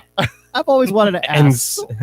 singing Tennessee whiskey is the most terrifying Yeah. thing you've done in your life. You always want to ask them, okay, what happened in your life to make you say, you know what, I'm going to jump on a 2,000-pound beast that has a complete mind of its own and jump on his back and he's going to try to kick me off. Where? I'm amazed at Well, these. I get the appeal. I always thought growing up it'd be cool. I would love to do that. And then I thought, I really am not fond of dying, No. especially not a gruesome, crushing death. It turns out I'm actually deathly allergic to it. Yeah. I remember watching a long time ago. There was an interview. It's something you can do once. There was once I watched an interview where the bull rider and a motorcycle and I'm a supercross rider were talking, and he goes, "Well, you're crazy, man. You get on a machine and go flying through the air." And he goes, "I control my machine. Yeah. I decide how fast it's going to go. You don't." Yeah. And wears a helmet. Yes, I have. And he goes, you get on this thing, and this thing has a mind of its own. It decides, I don't like you. Right. You're in a button-down blue jeans and a 10-gallon hat. Yeah. Although some guys are wearing Kevlar vests. Yeah. And I've seen and they've we're started wearing wearing more helmets a padding lot, now, which too. is And then good. I saw a guy wearing a hockey-like helmet. I'm like, yeah, Yeah. that's not going to help, bro. It's kind of like skydiving with a helmet. What is that going to do? Right. Yeah, but man, if you've never been to a rodeo, Oh, it is- yeah. it's a blast. We It got to is- go out there. It is so much fun. And being a free rodeo, that's pretty awesome. That is cool. That is awesome. Yeah. That's very cool. Also, Chris Baker is going to be at Amaro Winery this Friday at 7:30. Okay. Chris is always cool to watch. He Yeah. has fun, and if you want to see somebody play with loopers and he's- guitar pedals, Yeah. his guitar is only one instrument that he's playing. I don't know how he keeps it all straight, but yeah, he's doing all sorts of stuff. Sit close to the stage for him so you can see what he's doing.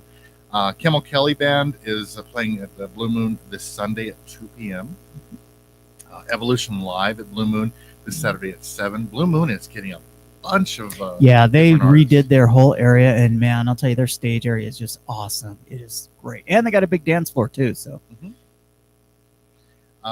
Jamie O'Hara is going to be at Rocky's Bordertown Cantina and Grill on Friday at 9 p.m.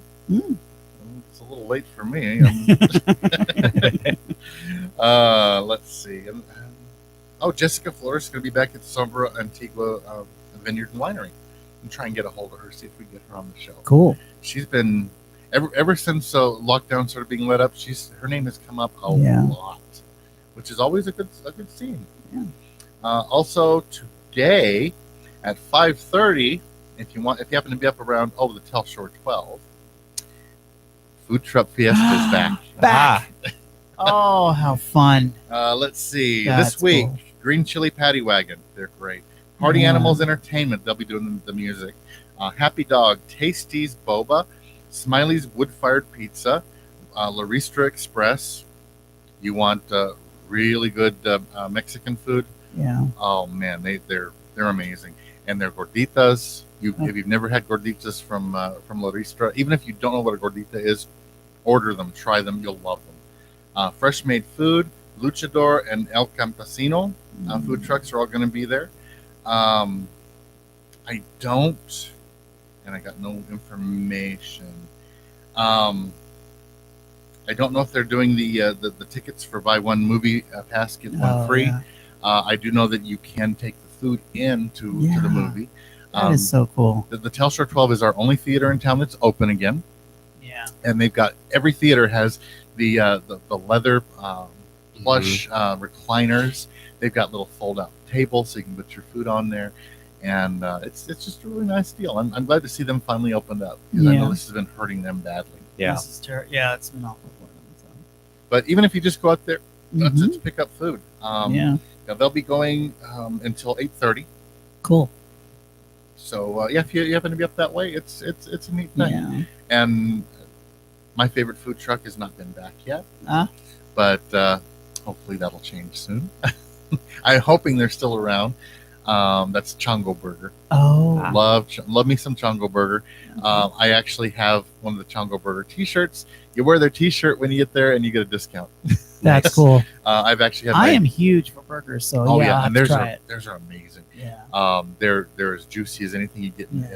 in a good restaurant. that's cool. And juicier than a lot of what you get in restaurants. Yeah. And it's in a food truck. This guy Mhm. knows what he's doing. You know, you're too young, but you remember the days when we used to call them Roach Coach, Oh yeah. Oh yeah. especially in LA. Hey, the Roach Coach is here.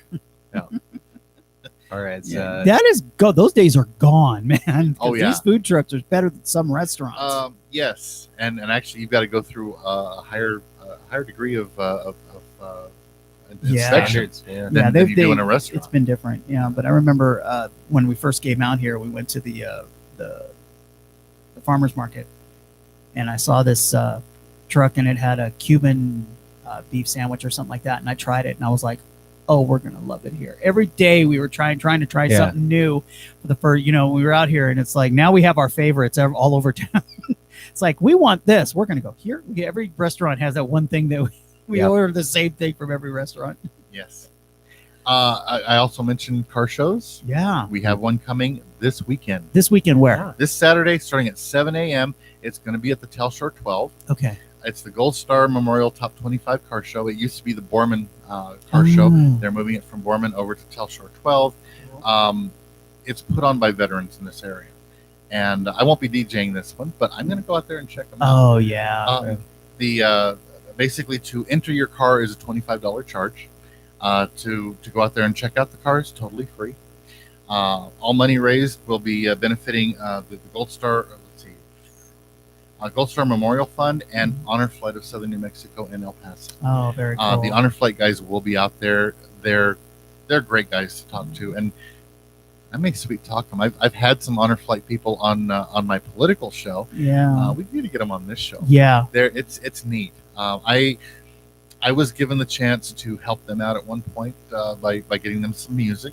They basically, when they take the Honor Flight is about taking veterans to Washington to see the memorials, and they started out focusing on World War II veterans, and they would play World War II era music on the bus rides to and from. The problem is they're not doing as many World War II veterans for a number of reasons. Yeah. The main reason is there not many of them left. Yeah, but they have expanded. They're having Korea War veterans. They're having Vietnam veterans, and I was asked after doing a show for these groups if I could provide some music for them, which I was glad to do. Vietnam era music, real easy to get a hold of. Gosh, it's so good. One of the things I was very proud of, I put together a couple of CDs full of Korea War era wow. music. Very hard because there was no real specific sound at that time. But that gave them just, you want to hear your own music. So I was glad to be able to help out with that. That was kind of a neat thing. And they're good there's- guys. There's the memorial, the park Yes. up on Roadrunner. Yes. And my father was in the army around the Vietnam area. Matter of fact, they were preparing, he was one of the lucky ones because they were preparing him to go to Laos in Vietnam. And then by the time they were prepared, the conflict had shifted and Laos was no longer in play. So because my dad's group was trained was prepared for a certain area, they ended up not going at all. So my dad ended up doing something else. But he was there during all that, and he went to the new Vietnam section where they have Yes. the helicopter and everything. Yes, and my dad the stood helicopter's there. Amazing. He went out. He came out to visit, and he stood there, and he just looked at it. He was in tears. Yeah. He could not believe. He walked around there. He could not believe the class and level of honor that this town gave, and that he was amazed by that. And if you have not seen that park, you've got to go. Yes. And so you've got the memorial, you've got the helicopter, which is raised over top. Yeah. And they put some artificial and real palm trees around there that are growing up. There are plaques with the names of people from every war era that were from the area. Yes. from the Doña Ana County area, and so there's little memorials to all of them, Mhm. dating back to. I mean, they had mentioned the Spanish American War, Mhm. but if they had names of anybody that's been there from this area, it's on there. It's Oh beautiful. yeah, Absolutely. yeah. It's called Baton Memorial Park, Mhm. and they've got a whole bunch of different areas. They've got one that's dedicated to women in the military Yes. services, which is gorgeous. They had The these statues are beautiful. Yeah. I got to DJ for them and do the sound for the dedication Oh, ceremony. yeah. And they had a woman there that she was the oldest living veteran, a female veteran in New Mexico, Oh, man. 98 years old. Oh my gosh. And watching her with these, they had some younger girls who were in ROTC that came out, and watching her with them and their reactions was just amazing. Unfortunately, less than 6 months later, she died, Mm. but she got to see this. Yeah, she which got was to see it yeah, before she awesome. That's And it's all gorgeous. yeah. Yeah, the Vietnam Memorial thing. My dad's picture is on the wall Oh, over there. wow. So they did an amazing job, Yeah. and they have every bit that's up there. It's definitely worth just going and walking up. And the Vietnam section, if you go at night, the helicopter is lit up. And Yeah, it's it's only powered up. it's like it gives you chills. It's only a couple of lights, Yeah. but that's what the helicopter had, and it's like it gives you a chill when you were right by there. It's a gorgeous thing. Also going on, Broken Spoke Tap House tonight at 7:30 is doing trivia night. Yay! Galaxy Gaming Lounge is doing a Pokemon card game tournament today, starting at 5. Wow, that will never die, will Eventually, Zia Comics will probably be doing some more gaming. Yes, we are just waiting for the all clear and everything to be fully open again. Once there's no more color system, then events will be back. Cool. Yes. Now, I've had multiple people ask me about the lightsaber event that goes on and when does that happen? I want to say that's Wednesday nights. Wednesday nights, because I said there are actual people that get together and have lightsaber battles. Like, I gotta go see this. Yeah. I don't remember what day they meet up now. Okay. I'm pretty sure it's Wednesday nights because Okay. Tuesday they've had I think it's a Flocorico. There's girls like dancing Oh, on the okay. stage. Cool. And I believe Wednesdays is when they do the lightsaber battles. Okay. Yeah, and I haven't I seen could them. be wrong. I haven't seen them listed online for a while, so Yeah. I'm not entirely sure. I don't know if I can pull anything up real quick. I cannot Wouldn't it be remember awesome now. if I could? This week I'll actually be playing, but I'll be playing out in Deming at Lacombe's Winery in Deming. Yes, I was about to ask Nice. you about it. Yeah, So I'll be out there, and that's going to be different. I think it's I love playing new cool. places and getting there, and just kind of it's just fun Yeah. and trying new places. So, but I always have my favorites. There's actually I was really surprised. I used to live in Deming for a couple of years. There's actually a couple of really nice wineries out there. Yeah, that's what I've been. Oh yeah. You do know that New Mexico has more wineries than California does, Yeah. Well. Yeah. and we're pushing hard against California when it comes to the awards that our wineries are collecting. We've got some amazing wines out here, and I'm not a big wine guy, but I can find at least something at each of these wineries that I like. Yeah. Amaro, for instance, you go out Oh. there and you get their ambrosia. Oh my God. I'm partial to their Mission wine, which is like a dry red wine, and Yeah. it's amazing that all these wineries out here, and their wines are very good, Oh yeah, very good. for sure. Well, since we're talking games, I brought something in. Yeah, Yes. I haven't even opened this thing up yet. this is interesting. I've seen these come up because there's one for it. There's one for just about everybody. Does Yes. Yeah. They're In fact- doing a ton of these. This is Las Cruces Opoly. How do you make a game about the great city of Las Cruces, New Mexico? You decide that you want to bilk some people for money. Oh wait, that's not what it says. That's not. No. Let's squeeze some out. It's all what was it? What was the old saying? I'm trying to remember now. It says rock and roll. Maybe we don't say the first two just in case there are young listeners. But if anyone remembers the blank, blank, and rock and roll, yes, that's how you play a Las Cruces game. Pretty much. Yeah. I think that's the Um, first time anyone has ever said that Las Cruces was rock and roll. Mm. We usually get a lot more country. So let's look. We haven't even opened this up yet, but let's look at what we've got here. I'll let you guys Okay. open that up and lay it down there on the. Now, on our here's table. the thing. We were just discussing earlier that we have varying experience here in town. I've been here since 2013. Yes, Matter of fact, Mhm. May of 2013. So I'm still learning the place. I've been here since '71 when I popped out. I've been here my whole life. And here in about 2 weeks, I've been here 22 years, which doesn't feel like it's been that long, but Okay, you got to look at this because Yeah. I am recognizing all these places too. But this is Oh, yeah. I think it's really cool because in my town, Simi Valley in California, came out with one years ago. Matter of fact, I remember seeing it there, and I went, "Why? Why would they do that?" Recycled so Roadrunner, the water Yep. tank murals. starting from Go, where normally you'd have Baltic and Mediterranean, I think it is. Uh-huh. You have the water tank murals and the recycled Roadrunner, which actually it looks like is almost the same image that they featured for what would be each of the railroads. Yeah, Your railroads are Wells Street, Canham Highway, Highway, yeah. Cacho Cacho Avenue, Avenue. and Main Street, Which of are where course. our railroad crossings are. Yeah. Corralito Trail Rides is on here. Green Chili Trail, Mesilla Valley Wine Trail. Oh, instead of Farmers jail, it's traffic jam Uh-huh. with a detour around the outside instead of a just visiting. That's because of construction. Treviso, I just had that image of Valley Drive. Treviso will be back soon enough.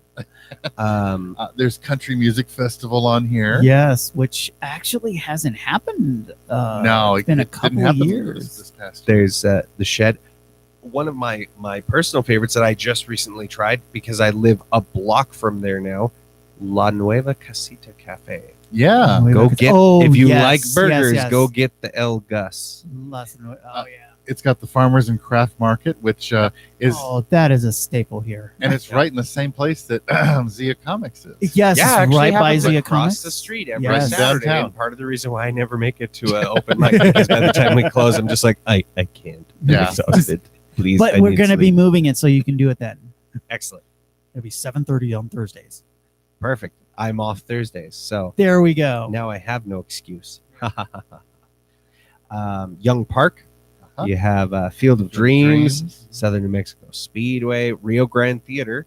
By the also way, near Southern Mexico, the Speedway, uh-huh. open again. Open and rocking. Yeah, excellent. They're up and going, and it's great venue. They did a great job on this place. Oh yeah, it's It gorgeous. is so much fun to watch a race there. Fountain Theater. Fountain Theater, Mesilla Valley Maze, Mhm. Las Cruces Museum of Art, Farm and Ranch Heritage Museum, Museum of Nature and Science, NMSU, Mesilla Valley Bosque State Park, Uh-huh. Oregon Oregon Mountains, Mountains. Old Mesilla. You do get a parking ticket instead of the, I believe it was property taxes. And that's a bunch of crap. There ain't no parking ticket pay $75 in this town. Has anybody driven by Main Street and seen the back end only parking? Yes. Yes. Nobody's Oh my God. getting that. No. And here's the thing. They've started taking it a lot more seriously now. I'm seeing a lot more tickets. Yeah. Because they're it's like, no, seriously, it's back in. It's like, what point did you look and say, oh, I can park like this? What are you gonna do to get out? Right. Yeah. You're gonna Think you're ahead. gonna back into oncoming traffic to leave. Oh, back Good in, luck to you. folks. It's back in. It's- Or it's pick horrible. one of the like 70 parking lots around. Yeah, exactly.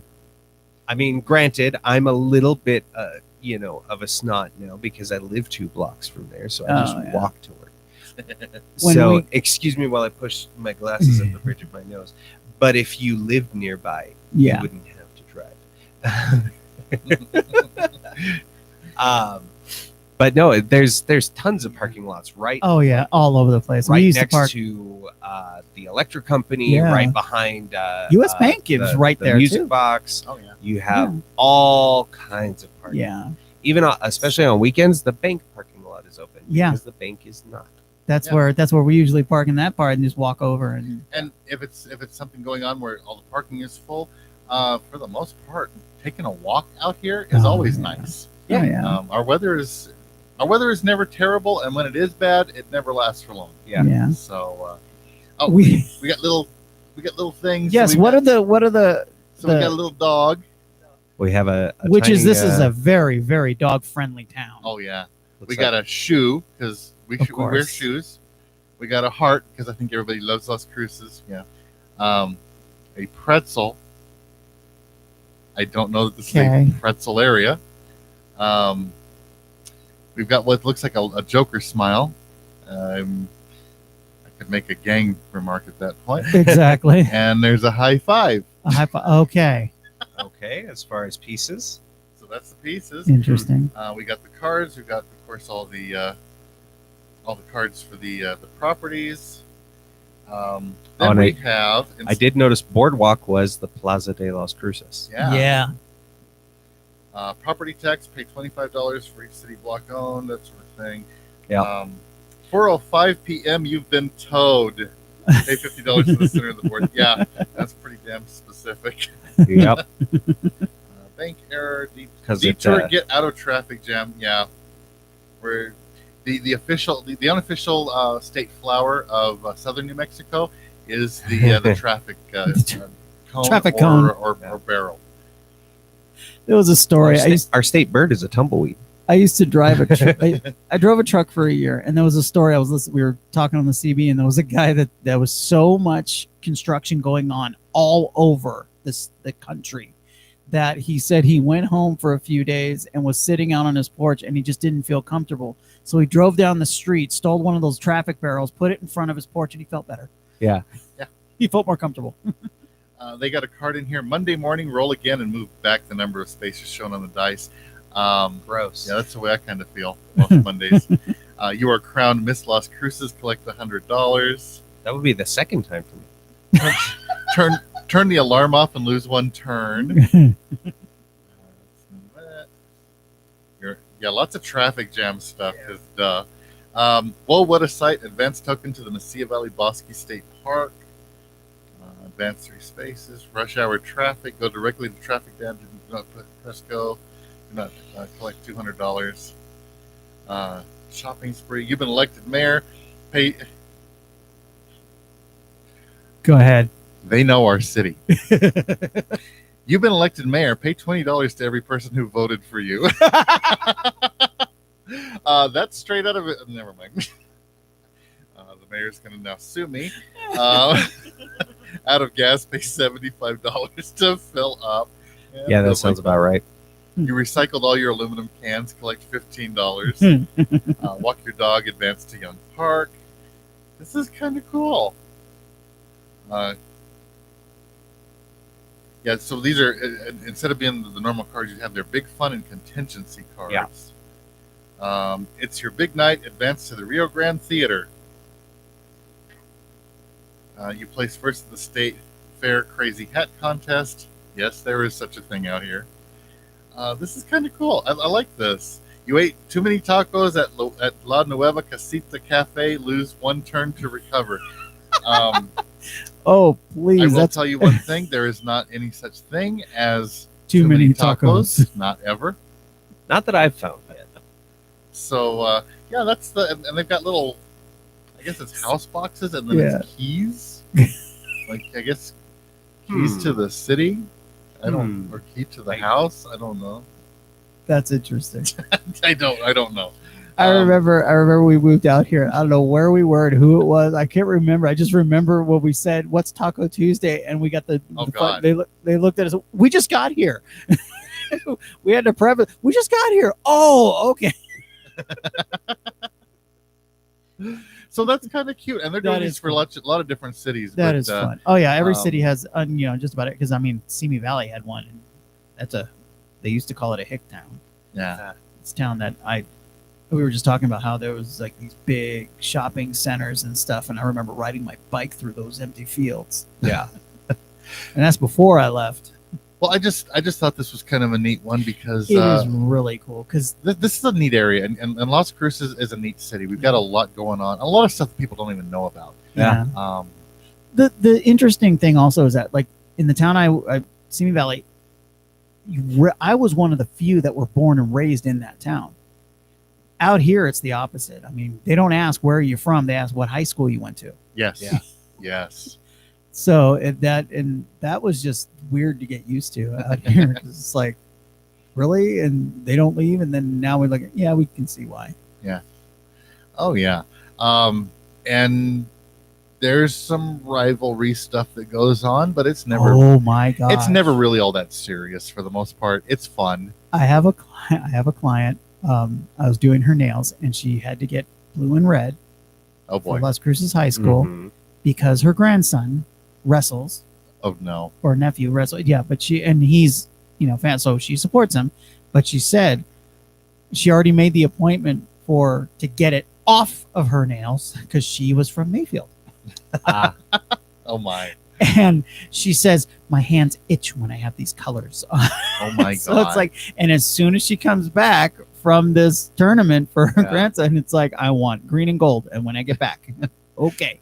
Well, I was asked to DJ a high school reunion, not the official one. This was a smaller group of friends that wanted to get together, and they did it at Uno's Pizzeria when it was still Cool. open. yeah. And it was class of 1980, Wow. and it was Mayfield. Oh, I went to Cruces High. gotcha. Talking to this woman, she says, I think we're not going to mention the fact that you went to Cruces High as you DJ this thing. As soon as she shows up, I'm already set up. I've got some music playing in the background. She shows up with the first guest. She introduces me to them after we've talked on the phone. We haven't met before. So she starts introducing me to people, and she introduces them. This is Randy. He's our DJ for the night. He went to Cruces High. So the Mhm. whole night The whole night you were was sniping back and Oh, forth. They man. were telling bulldog jokes. I was telling Trojan jokes. Oh, wow. And of course, I won because I had the mic at the end Right. of the night. I had my That's mic. true. But That's when you get to bust like the good lines where that's like, oh yeah, oh, why did you hire someone from Cruces? Because our music department was better. Oh man. For our town. actually, one of them that I actually said was, well, they had to hire somebody from Cruces because if you notice, I brought I brought 3 pairs of speakers, and that's counting 6. And most Mayfield people, they don't Can't do get- that yeah. very well. See, my daughter, when we moved out here, my daughter was in her senior year in Missouri. We moved out here. She started the second semester of her senior year here at Centennial, Oh man, and it was she was part of the first graduating class. Mhm.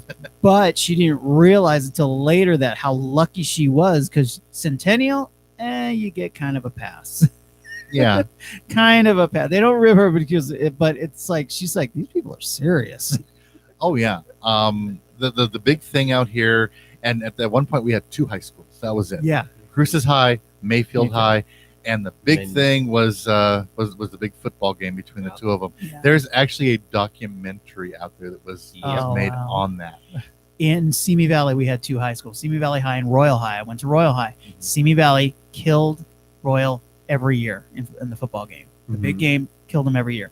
In my sophomore year, I remember our football team was so bad they won 1 game, and that's because the other team had an influx of measles or chicken pox, and they had to forfeit.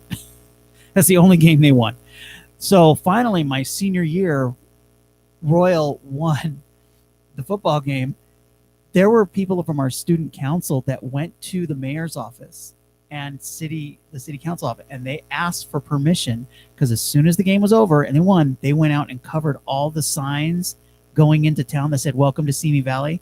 They changed them to "Welcome to Royal Valley," and the city allowed it. They said, "If you guys win, you can do it. You have to take them down Sunday night." Uh-huh. And they were out there within 10 minutes of the game ending. Those signs were up, and it was all over the newspaper. And boy, I'll tell you, Simi High was upset. That's awesome. It was I- cool. That's I don't know where Simi Valley is. I do know where San Dimas is. Okay, Is- yeah. Not even close? Not even close. We're on the Sa- other side of. I know San Dimas is awesome. More water slides than any other city in the Yeah. nation. Yeah. home of the Waterloo, Yeah. and we know that San Dimas High rules. That Yeah. yes. There you I was go. like, wait a minute. Uh-huh. I was waiting to see. San Dimas High School. This is our friend Sigmund Freud. Socrates. Socrates. And Abraham Lincoln. Okay, you know what? If we're not, never mind. Yeah. 407 years ago. 407 minutes ago. Yeah. Our new friends. If you don't know what we're talking about, you need to get some pop culture reference. Bill and Ted, man. By the way, have not watched the new movie. I've only watched the I original haven't two. seen the third one. No. Yeah. And I saw the second one once many years ago. Oh, it was so good with I need to watch the new one. Death with Death on there. He melded into me. Yeah. That was one of those films that you do not realize how blue some of the jokes got Yeah. when you're younger. Oh yeah. Because there was one point I was watching that like every day as a kid. I'm maybe 8 years old and I'm watching Bill and Ted every single day. And it's like, well, if you're me, then what number am I thinking of? 69, dude. And I'm just like, it's a number. Whatever. He knew what number he was thinking of because it's him from the future. No. Oh, my sweet summer child. Yeah.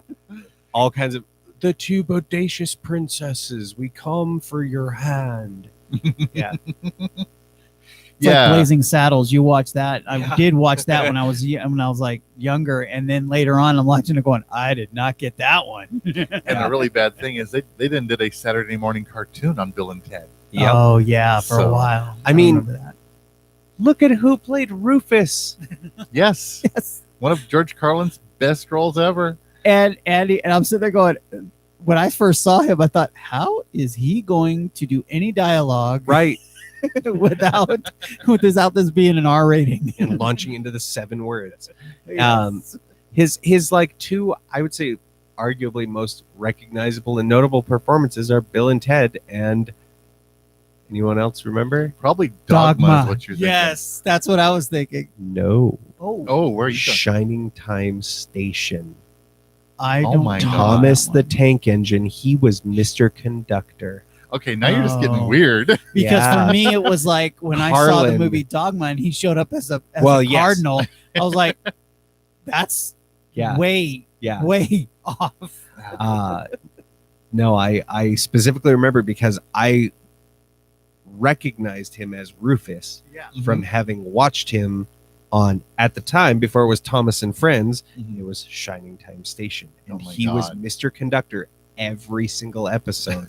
Led the intro and the outro and all the little in-betweens before they cut to Thomas the Tank Engine and Friends. Wow. It's George Carlin Yeah. on a children's show. How you got That's that true. gig? Like how did, and what possessed them Who to go to him? who would be good around kids? The guy who said the 7 words you can't see on TV. He'd be Hey. great around children. Well, if you've got a choice between him and say, I don't know, Pee Wee Herman. Oh yeah. Yeah, okay. I mean, granted, Paul Rubens did get into trouble after Pee Wee. Yeah. And it's funny. I Yeah. remember when the picture of him came out. Oh, I have a nephew, a cousin that was young and watched the show all the time, and when they said Pee Wee Herman, and he looks and he goes, my cousin went, that's not him, Yeah. and he didn't believe it Yeah. was him because it looked Yeah. completely different. Well, And the Yeah. suit was gone. He didn't Yeah, have he had the long goatee, long long hair, hair. yeah. The Fu Manchu goatee looked kind of cool, but Yeah. there's like, that's not him. Yeah, if you've never paid much close attention, there's a couple of movies that he's in that you'll never recognize him if you only seen him as Pee Wee. One is Buffy the Vampire Slayer, the movie. He plays one of the vampires in that, and also Mystery Men. He plays the Spleen. He was yes, I remember that one, and also watching him in Blow. Oh God, yes. Yeah. And he was in Cheech and Chong's Nice Dreams. Was? Oh, that's Yes. right. He was. Hamburgers. Oh my God, The guy in the back seat that just starts shouting. That is Pee Wee Herman. man. And the thing is, if you ever watched Pee Wee's Playhouse, it started off as an off-Broadway Oh, show, that was a Yeah. fever And- dream. and it was not for kids. Yeah. And here's the thing: I grew up watching Pee Wee's Playhouse and had toys of Pee Wee's Playhouse as a kid. Yeah, with one of my other favorite little how do you do references, and we come back around to it. Cowboy Curtis, Played by Larry Fishburne. He would go on to go by Lawrence.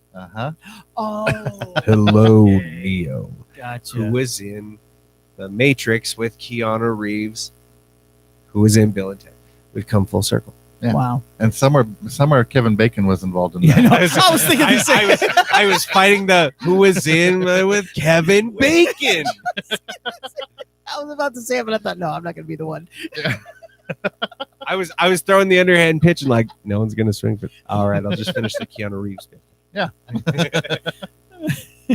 So this is typically how this show goes. Yeah. Yes. We go kind of off on a had different- a goal today, and then we end up talking about Bill and Ted and Yeah. George Carlin and Pee Wee's Playhouse. When we needed to, we got really deep into the Dungeons and Yeah. Dragons thing, and we had to get ourselves out of there. but better to get that out of the way Yeah. this week Yeah. instead of next Instead month. of, yeah. So next On month, the next one, then I don't have to do any of this setup and Right. waste any of So the valuable playtime. yes, Yeah. first Sunday of next month, we will be doing our Or first Wednesday. first Wednesday, right? That one. Right. So first Wednesday next month, we will be here, and we will be he will be taking over. Trevor will be taking control, and we will be in a Dungeons and Dragons day. Yeah. Control is a loose word. Control is a word one could use. Maybe not the word. I will be leading. Leading. Okay, Yeah. that's good. You will be our so that storyteller. is, July 7th. July 7th. Yeah. Yes. 3 days after my birthday. Oh, wow. Yeah. Wait, I'll- 4th of July? I'll let you do the math. There you Wow. go. Yes. I did not know that. You'll know that soon because it'll. Born on the same day. Ah. Share birthday. There we go. Yeah, you'll know it soon enough when it comes up on your computer. So you know. I get a little Wow. text from Zia Comics in July every month. Yeah. Says, happy birthday! Oh, that's cool. Come buy a rocket with a camera on it. Yeah. I still get emails for my birthday from Red Robin, which is a restaurant that we don't have here. The closest one is in Albuquerque, but we had one in Missouri, and I used to go there all the time. We used to have So one in let's El get- Paso. I don't know if Yeah. it's still open or not. No, because I looked. Nah. It's good. You get those. Man. You know. It's bad. I think it's bad when you get like 20 emails, not from friends, but from restaurants. Oh yeah. So, since you're here, Trevor, Yeah. this week Zia Comics, what can Yeah, people, what's going people on? look for that's kind of sticking out in your head? Oh, yes. As far as comic books. I know it's sticking out from me, but that's Yes. Well, of course, Green Lantern is probably the best book you will read this week. number 3. And I was not at all, I'm not at all being held hostage or threatened to say that. That is of my own free will.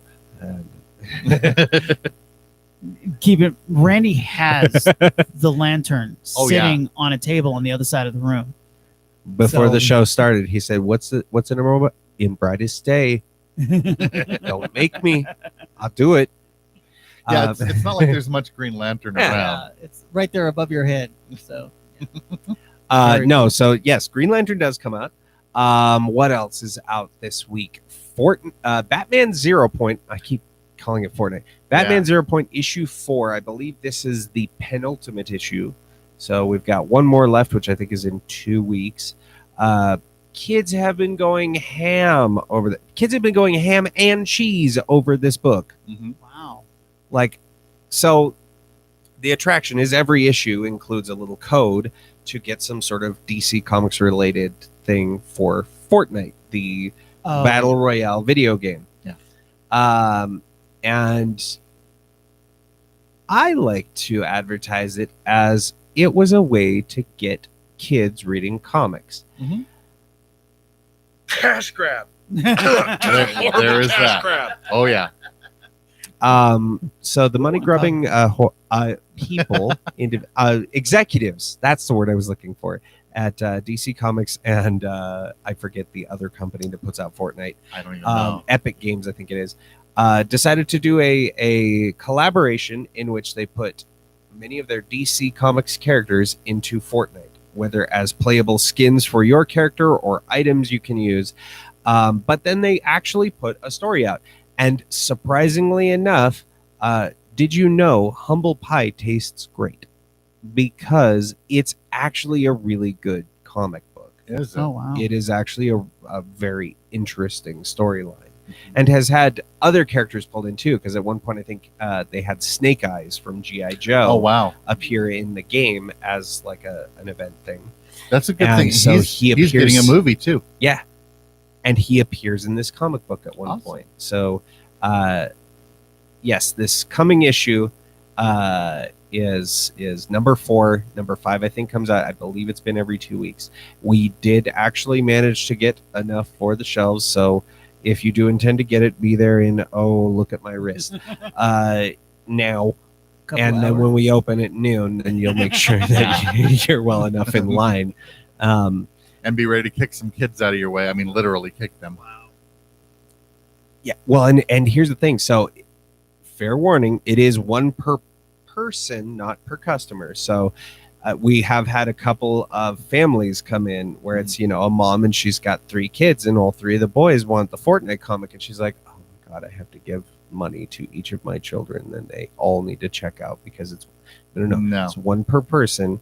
If you have 3 little heads with you, you can get 3 copies of it. Mainly we did this because we don't want that guy to, come in the sweatpants up to his neck and, going, I've bought all 20 copies of Batman for 0 point. I'm going to put them on eBay. But if you could tell me the issue where Superman could ever beat Batman, no, it's to stop the Captain Sweatpants. Oh yeah. Worst promotion ever. Yeah, it's to stop the Simpsons comic book guy. No, seriously, what you don't understand is that PUBG was 4 times better than Fortnite. Anyway, Don't Uh, touch it and put your slimy little Yeah. oily hands all over my Yes. books. So yes, it is one per person. That's the big one that's coming out this week because anytime Fortnite comes out, Oh, most yes. of my day is phone calls or people coming in. Do you have Batman Fortnite? I'm sorry, but if you weren't here in the first 30 seconds when 17 of us were trampled to death and we lost 2 of our employees and I still get the shakes, then no, you didn't get one. So that's one of them. Well, let's see what else came out this week. I'm trying to remember now. There's a couple of interesting things that it has been doing in that as of yesterday, it's the first day of Pride Month. Yes. So they are doing a bunch of Pride covers for books, including Batman 109, I believe, has a Pride cover where they're actually featuring a lot of the LGBTQ characters from the Batman universe on the cover.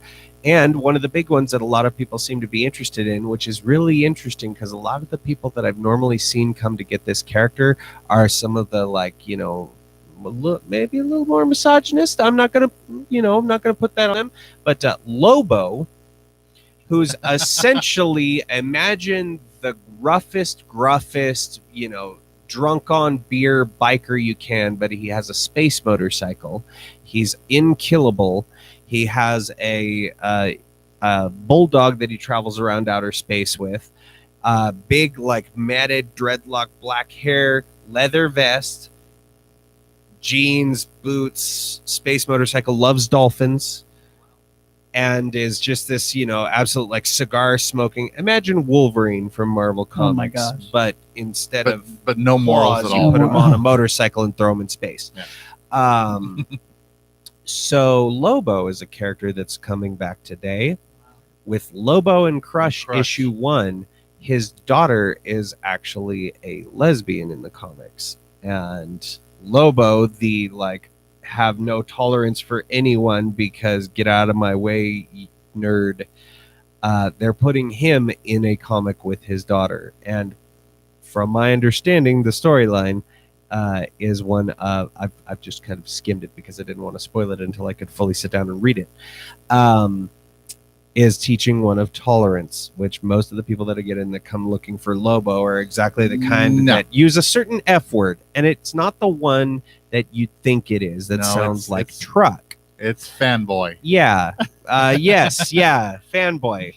Yes. Yeah, yeah. Wow. Yeah, the first Lobo comic I ever read was Lobo fighting Santa Claus to the death, and then taking over the reindeer and making them pull the sleigh with all the weapons he stole from Santa Claus.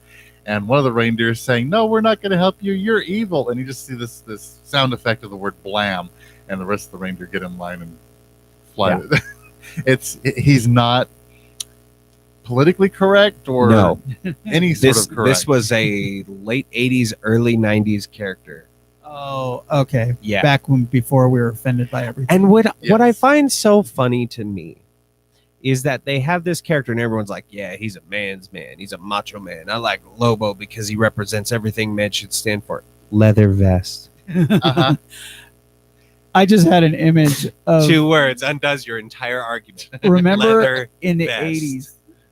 In the 80s, I remember guys were wearing like leather bracelets cuffs, with the yeah. studs and black vests and stuff like that. And I'll never forget. I stopped myself from saying it because a couple of guys showed up at school like that, and I'm like, why do they look like a couple of gay bikers? Right. And I didn't say it out loud because I really would have gotten my butt kicked. And then later on to find out, because Rob Halpert's the man. This is the way he drives. I'm going to find Oh, out God. later. Rob Halpert's gay. Very. Right. And I remember seeing that when he came out. I was like, oh, I wish I could see this guy's face.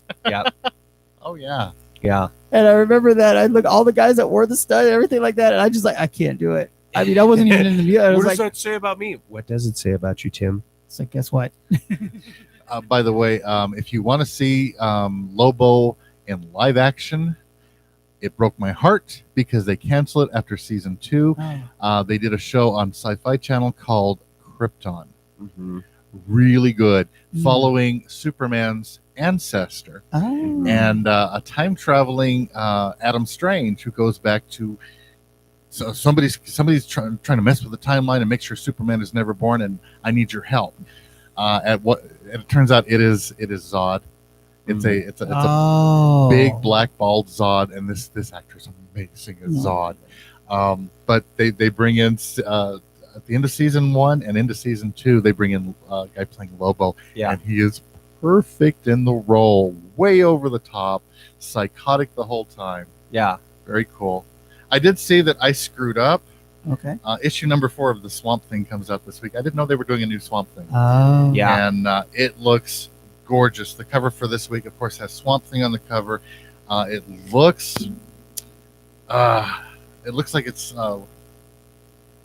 his arch enemy. I forget the guy's name.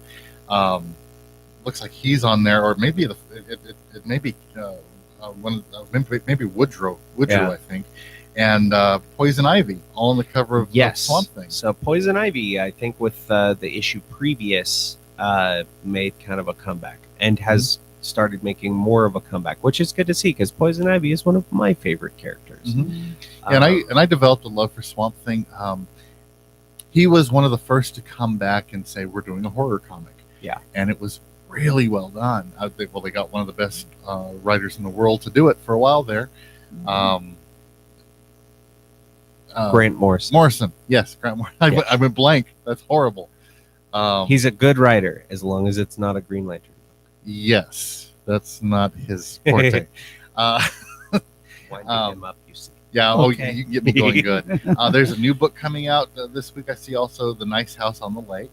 Yeah, so I think that's one of their new horror titles that came Mhm. out. It looks interesting. Yeah.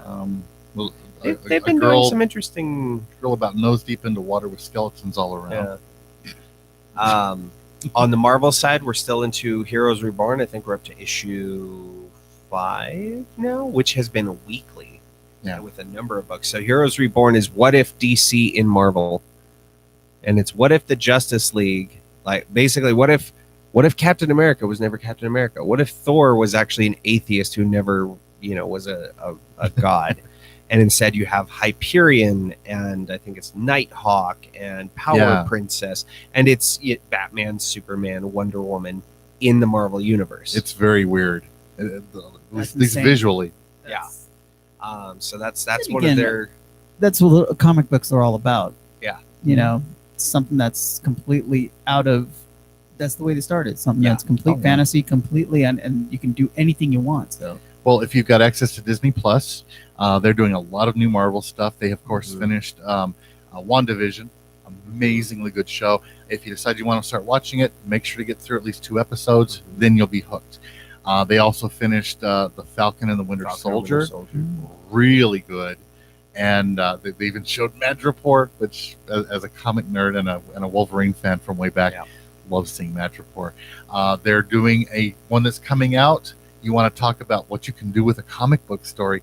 They are doing one of the best Marvel comic series ever as an animated series, What If. Basically, it's all individual stories. What if, and they'll change something. What if Captain America was killed by the Red Skull? And they show this story. This is what happens to the world. This is the effect that it has, and they do a story on it. They're doing one where it's based on the Marvel zombie storylines that they did. Yes, the Robert Kirkman Marvel zombie stories. Yes, If that name sounds familiar, that's the guy that did Walking Dead, yes. the zombie show. So what And normally the Soydom- guy's name? Yeah, Soydom did the artwork for that too, Yeah. didn't he? It's gorgeous. It's beautiful artwork, and it's all Marvel characters as zombies. Yep. So it's that's something to check out. That should be coming in the next few months. Yeah, and Loki. Is coming Loki soon, is gonna as be well as awesome. I believe Black Widow. Black- Hopefully, Mhm. Black Widow, and it will be in theaters and on Disney Plus for another $30. yeah, yeah. Thank you, Disney. Yeah. Hey, why don't you pay for our streaming service, and then while you're at it, you'll continue to fork over more cash to see all of the new things that we put out right when they're available. Yeah, there was a song by the Beatles about that. What was that? Taxman? Yeah. that's it. Money grubbing executives, right? The Businessmen, blood-sucking chairman. executives. Yes. In the indie scene, I had to pull up a list because there was a lot of books that came out this week, and Cool. I don't want to do any a disservice. Noctera is one that actually came out from Image Comics. I think this is issue 4 now. This is a book that is being written by, I always blank on his name here, Scott Snyder. Oh, I always think he did all the metal books for DC. and also he was the writer for the entire New 52 run of Batman. When people talk recent runs of Batman or runs of Batman period, where they're like, "What's the best run for Batman?" Snyder and Capullo. He was there always the whole comes up time. in there. Yeah. Scott Snyder was the writer, and Greg Capullo was the artist for the entire 52 issue arc of Batman. Yeah, and they're gorgeous. And Tony Daniel is doing the art, who's done a number of really amazing books. His artwork is incredible. Amazing run on Daredevil way back in the day. Yeah. See, I know this stuff. Well, let's see here. Oh, that was the other big one. If you like some Star Wars, I think we have a few Star Wars fans. War of the Bounty Hunters #1. This is what happened while Boba Fett had Han Solo on his ship and was transporting him. Oh wow. Yes. So it's he has to, something goes wrong on the ship, has to make a pit stop. While he's there, someone's like, "Hey, I can help you fix this, but I need you to pull a job for me." And it's just this whole comedy of errors of it's Boba Fett's day off. It's one thing after another, horrible thing keeps happening to him, and he's like, "I just need to get Solo on the ship and get him back to Jabba so I can get paid, but now I'm getting and it's this entire storyline. Sounds like a lot of The Mandalorian. And then you realize, Yes. yes, much like Mando, every other bounty hunter wants to get paid too, and they go, "Oh well, Fett's got Solo. Let's just go take him from Fett." Yeah. And say thank you to Jon Favreau, Dave Filoni, and what they did with shows like The Mandalorian. Yeah. It allowed this to go on. Oh, it's just It was. Kathleen Kennedy has been basically pushed to almost nothing, and they have been both Filoni and Favreau have been promoted with Lucasfilm, wow. and you're going to be seeing properties that are going to be mixing the new stories with the Legends stories, the Oh, wow. original books, the original Yeah. comics, the old stuff that Disney said, "Oh, it's not going to count anymore." They're Filoni bringing and a lot of them back. yeah, Filoni and Favreau both said, yeah, they're going to count. Yeah. We're just going to do something different with all of it. Wow. Cool. I'm good with that. And there may be the return of Cara Dune. Keep your fingers crossed. That is what I've heard rumors of. Yes. I think they kind of pushed a little too far, and you don't upset the people who bring you your money. Yes. One of the other ones that I'm interested in, because this was a near and dear subject to my heart, Batman: The Adventures Continue. Yeah, season 2. Season 2, issue 1 comes out, which I believe is introducing Talon. So we talked about Scott Snyder. Oh God, Yeah. an animated version of Talon. That's going to be Yes. cool. This is a character that's basically, for all intents and purposes, did you see the Winter Soldier, the Captain America? I Second one. might have. Okay. So essentially, they have a bunch of can't these highly trained assassins that they keep in cryo sleep. And whenever they need, they wake them up and say, this guy needs to die. And it revolves around this whole Court of Owls, which is essentially the Illuminati Yeah. in Gotham. They all wear these like white owl masks. And it's, And it's all the whenever creme de someone la creme crosses richest us, people. wake up a Talon, send him to kill. Yeah. Well, Batman finds out about this whole thing and how the Wayne family could have been intermingled into the Court of Owls. This is literally the first story arc Scott Snyder wrote in New 52. Yes. The Adventures Continue is the animated series from the 90s. Yeah. So this is a crossover of characters from that golden Snyder Capullo run and da-da-da-da-da, da-da-da-da-da, the 90s cartoon. Yeah. And they're all drawn in that visual style. And they're also bringing in Deadman. Okay, that's going to be awesome. Yeah, I wanted to add that in. Dead Man's cool. Man, we could go on I'm DC lost. characters all freaking day. I'm so lost right Yeah. now. Tons and tons and tons of books. I forgot that many of these came out. If you have any other questions, make sure you go see Trevor at Zia Comics I'll on probably Main Street see in you the guys Plaza. lined up when I get there in like 20 Absolutely. minutes because you're going to be there lined up for 0 point anyway. Oh, yeah. I think I'll be avoiding that one. There's only one book out this week that I want. Yes. It's Grant Morrison's Green Lantern. Yeah. The Green Lantern. Not to be confused with any other Green Lantern because there's only one Green Lantern. Grant, Yeah. egotist. I swear to God. See these marks on my wrist? That's when Grant Morrison was. Yeah. Oh my goodness. So yeah, there's a bunch of stuff out, and Yeah. if you want to look at games and such, also check out Zia because Yeah. Yes. Yeah. Speaking of, thank you for reminding me. One other big announcement thing because it's going to fade into the mush and a lot of people won't know it came out because I saw this game back in March of 2020, just before the world fell apart. And there was a Pixar movie that came out that was like Dungeons and Dragons. And they played a game that was like Dungeons and Dragons. The movie was called Onward, and it got a massive disservice because it came out right before everything shut down. Yeah. it was basically only on Disney Plus.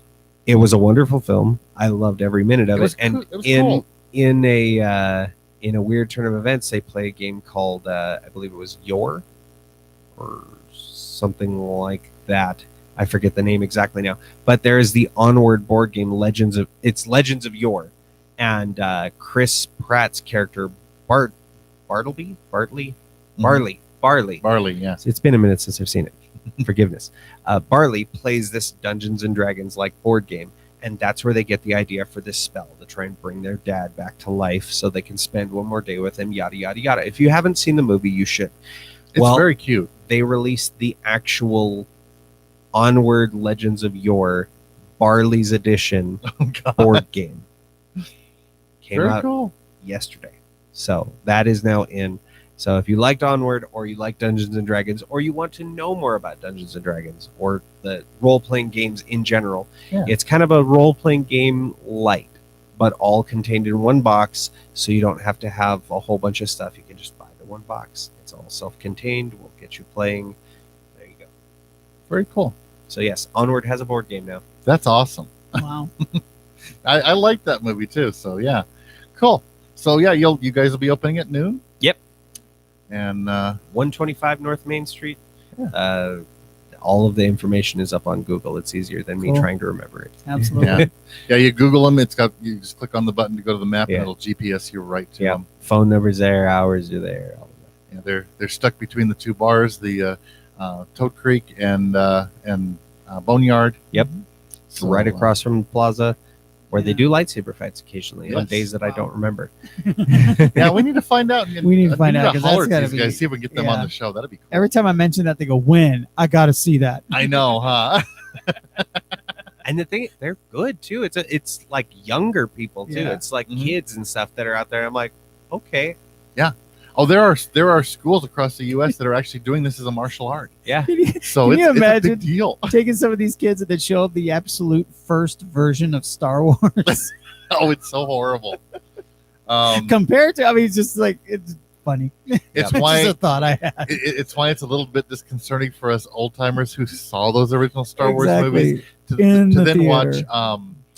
Rogue One, where they have the scene Yes. with Darth Vader coming in to try and get to the rebels to get the plans, Yeah. and the way he's wielding that lightsaber is like, yeah, he's a badass. So- There, he was not No, like that. that's not that. There is a video that my son actually showed me, messaged me on, and it's a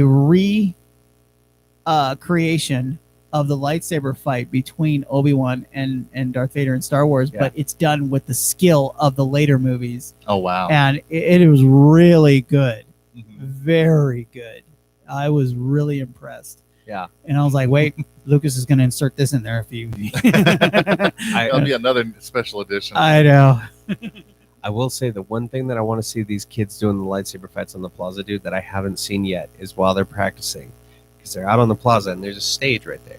Just one time, I want to see one kid run up the stairs and be like, "I have the high ground." This is over. Just one time. Yeah. Okay. Yeah, the only problem is that whenever one of these kids loses his bout, gets stabbed by one of the other players, all that's left is this pile of clothes. It's, Yeah, it's really exactly. disturbing. Yeah. Yeah. Anyway, On didn't that note- that didn't happen when they executed Order 66. no. Oh, by the way, speaking of that, if you got the Disney Plus, check out the Bad Batch. Yep. Oh, yeah, I got to do that. It's amazing. I got to do good. that. Yeah. There will be more noticed Funko Pop Sport coming out, and we Cool. will have them. Yes, tons Which and tons means of my Funko Pops. my little drug dealer Susie's probably Yep. going to be hollering at me. Yep. Oh yeah, every time there's a new Batman Funko, Uh-huh. yeah. Yeah, Okay. like the Batman metal one, the one with the guitar. That's a Yeah. fun one. Oh yes. We'll have to show off my Batman Funkos one of these days. Very cool. You don't want to know how many I have. It's Well, they've scary. seen a giant one, but there Yes. are many, many more. Oh, there's many more. Because of the failure of the Green Lantern movie, I've got about all the Funkos that exist for Green Lantern. There aren't that many. Yeah. So hopefully that gets fixed when the new movie comes out. But until then, and until let's see, next month, Next Well, month yes. will be the Dungeons Dungeons and and July Dragons 7th. episode. yeah. Welcome to Critical Role. This is going to be interesting. And join us next week. We're going to have Dwight Dixon Yes. come on from the open mic tomorrow. Yes. And And he is not just from- from open mic. from he all sorts of is- stuff. He is he's been doing a lot with CW Aeon, joining him with Red Whiting, and a great guy, fantastic, amazing musician, and all around great guy. He's become a really good friend of mine. This is gonna be fun. And I really want to get him talking about some of his experience before he started all this, because he's got a music career that was amazing. He's got a great path. It's gonna be a full 2 hours with him. yeah. It'll be fun. Yeah, this will be He's great. he's a great guy. So yeah. And I'm then, of looking course, forward we to got to get him to play a couple songs. I already know one song he's got to do.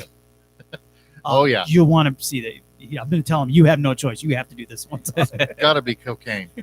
No. Cocaine Blues. No. Folsom County Prison. Okay. Johnny Cash tune. He- He does a great. He has rendition of so that. much fun doing Johnny Cash. Oh Yeah. man, he is so much fun. Yeah. So definitely tune in for that. Absolutely. Until Trevor, then, again, thank you so much. Thank Yeah. you. Appreciate it, blast. and we're looking, We sort went of quite a looking bit forward over to today, next. so. Yeah, Believe me, you won't be thanking me on next month. I know. I can feel it already. All right, go see him at Zia Comics. If you have any questions, he's got it all. He's got it. He's got the answers. And of course, you need your nails done. Absolutely. BJ's BJ's your Nail guy. Designs on Facebook. And also, you can see me also on Stringfellow Music on Facebook.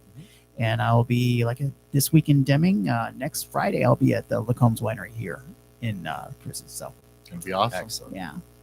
All right. All right. Well, Thanks again. guys. Thanks. We'll see you next week. Thank See you next week. See y'all. Oh, you know what helps?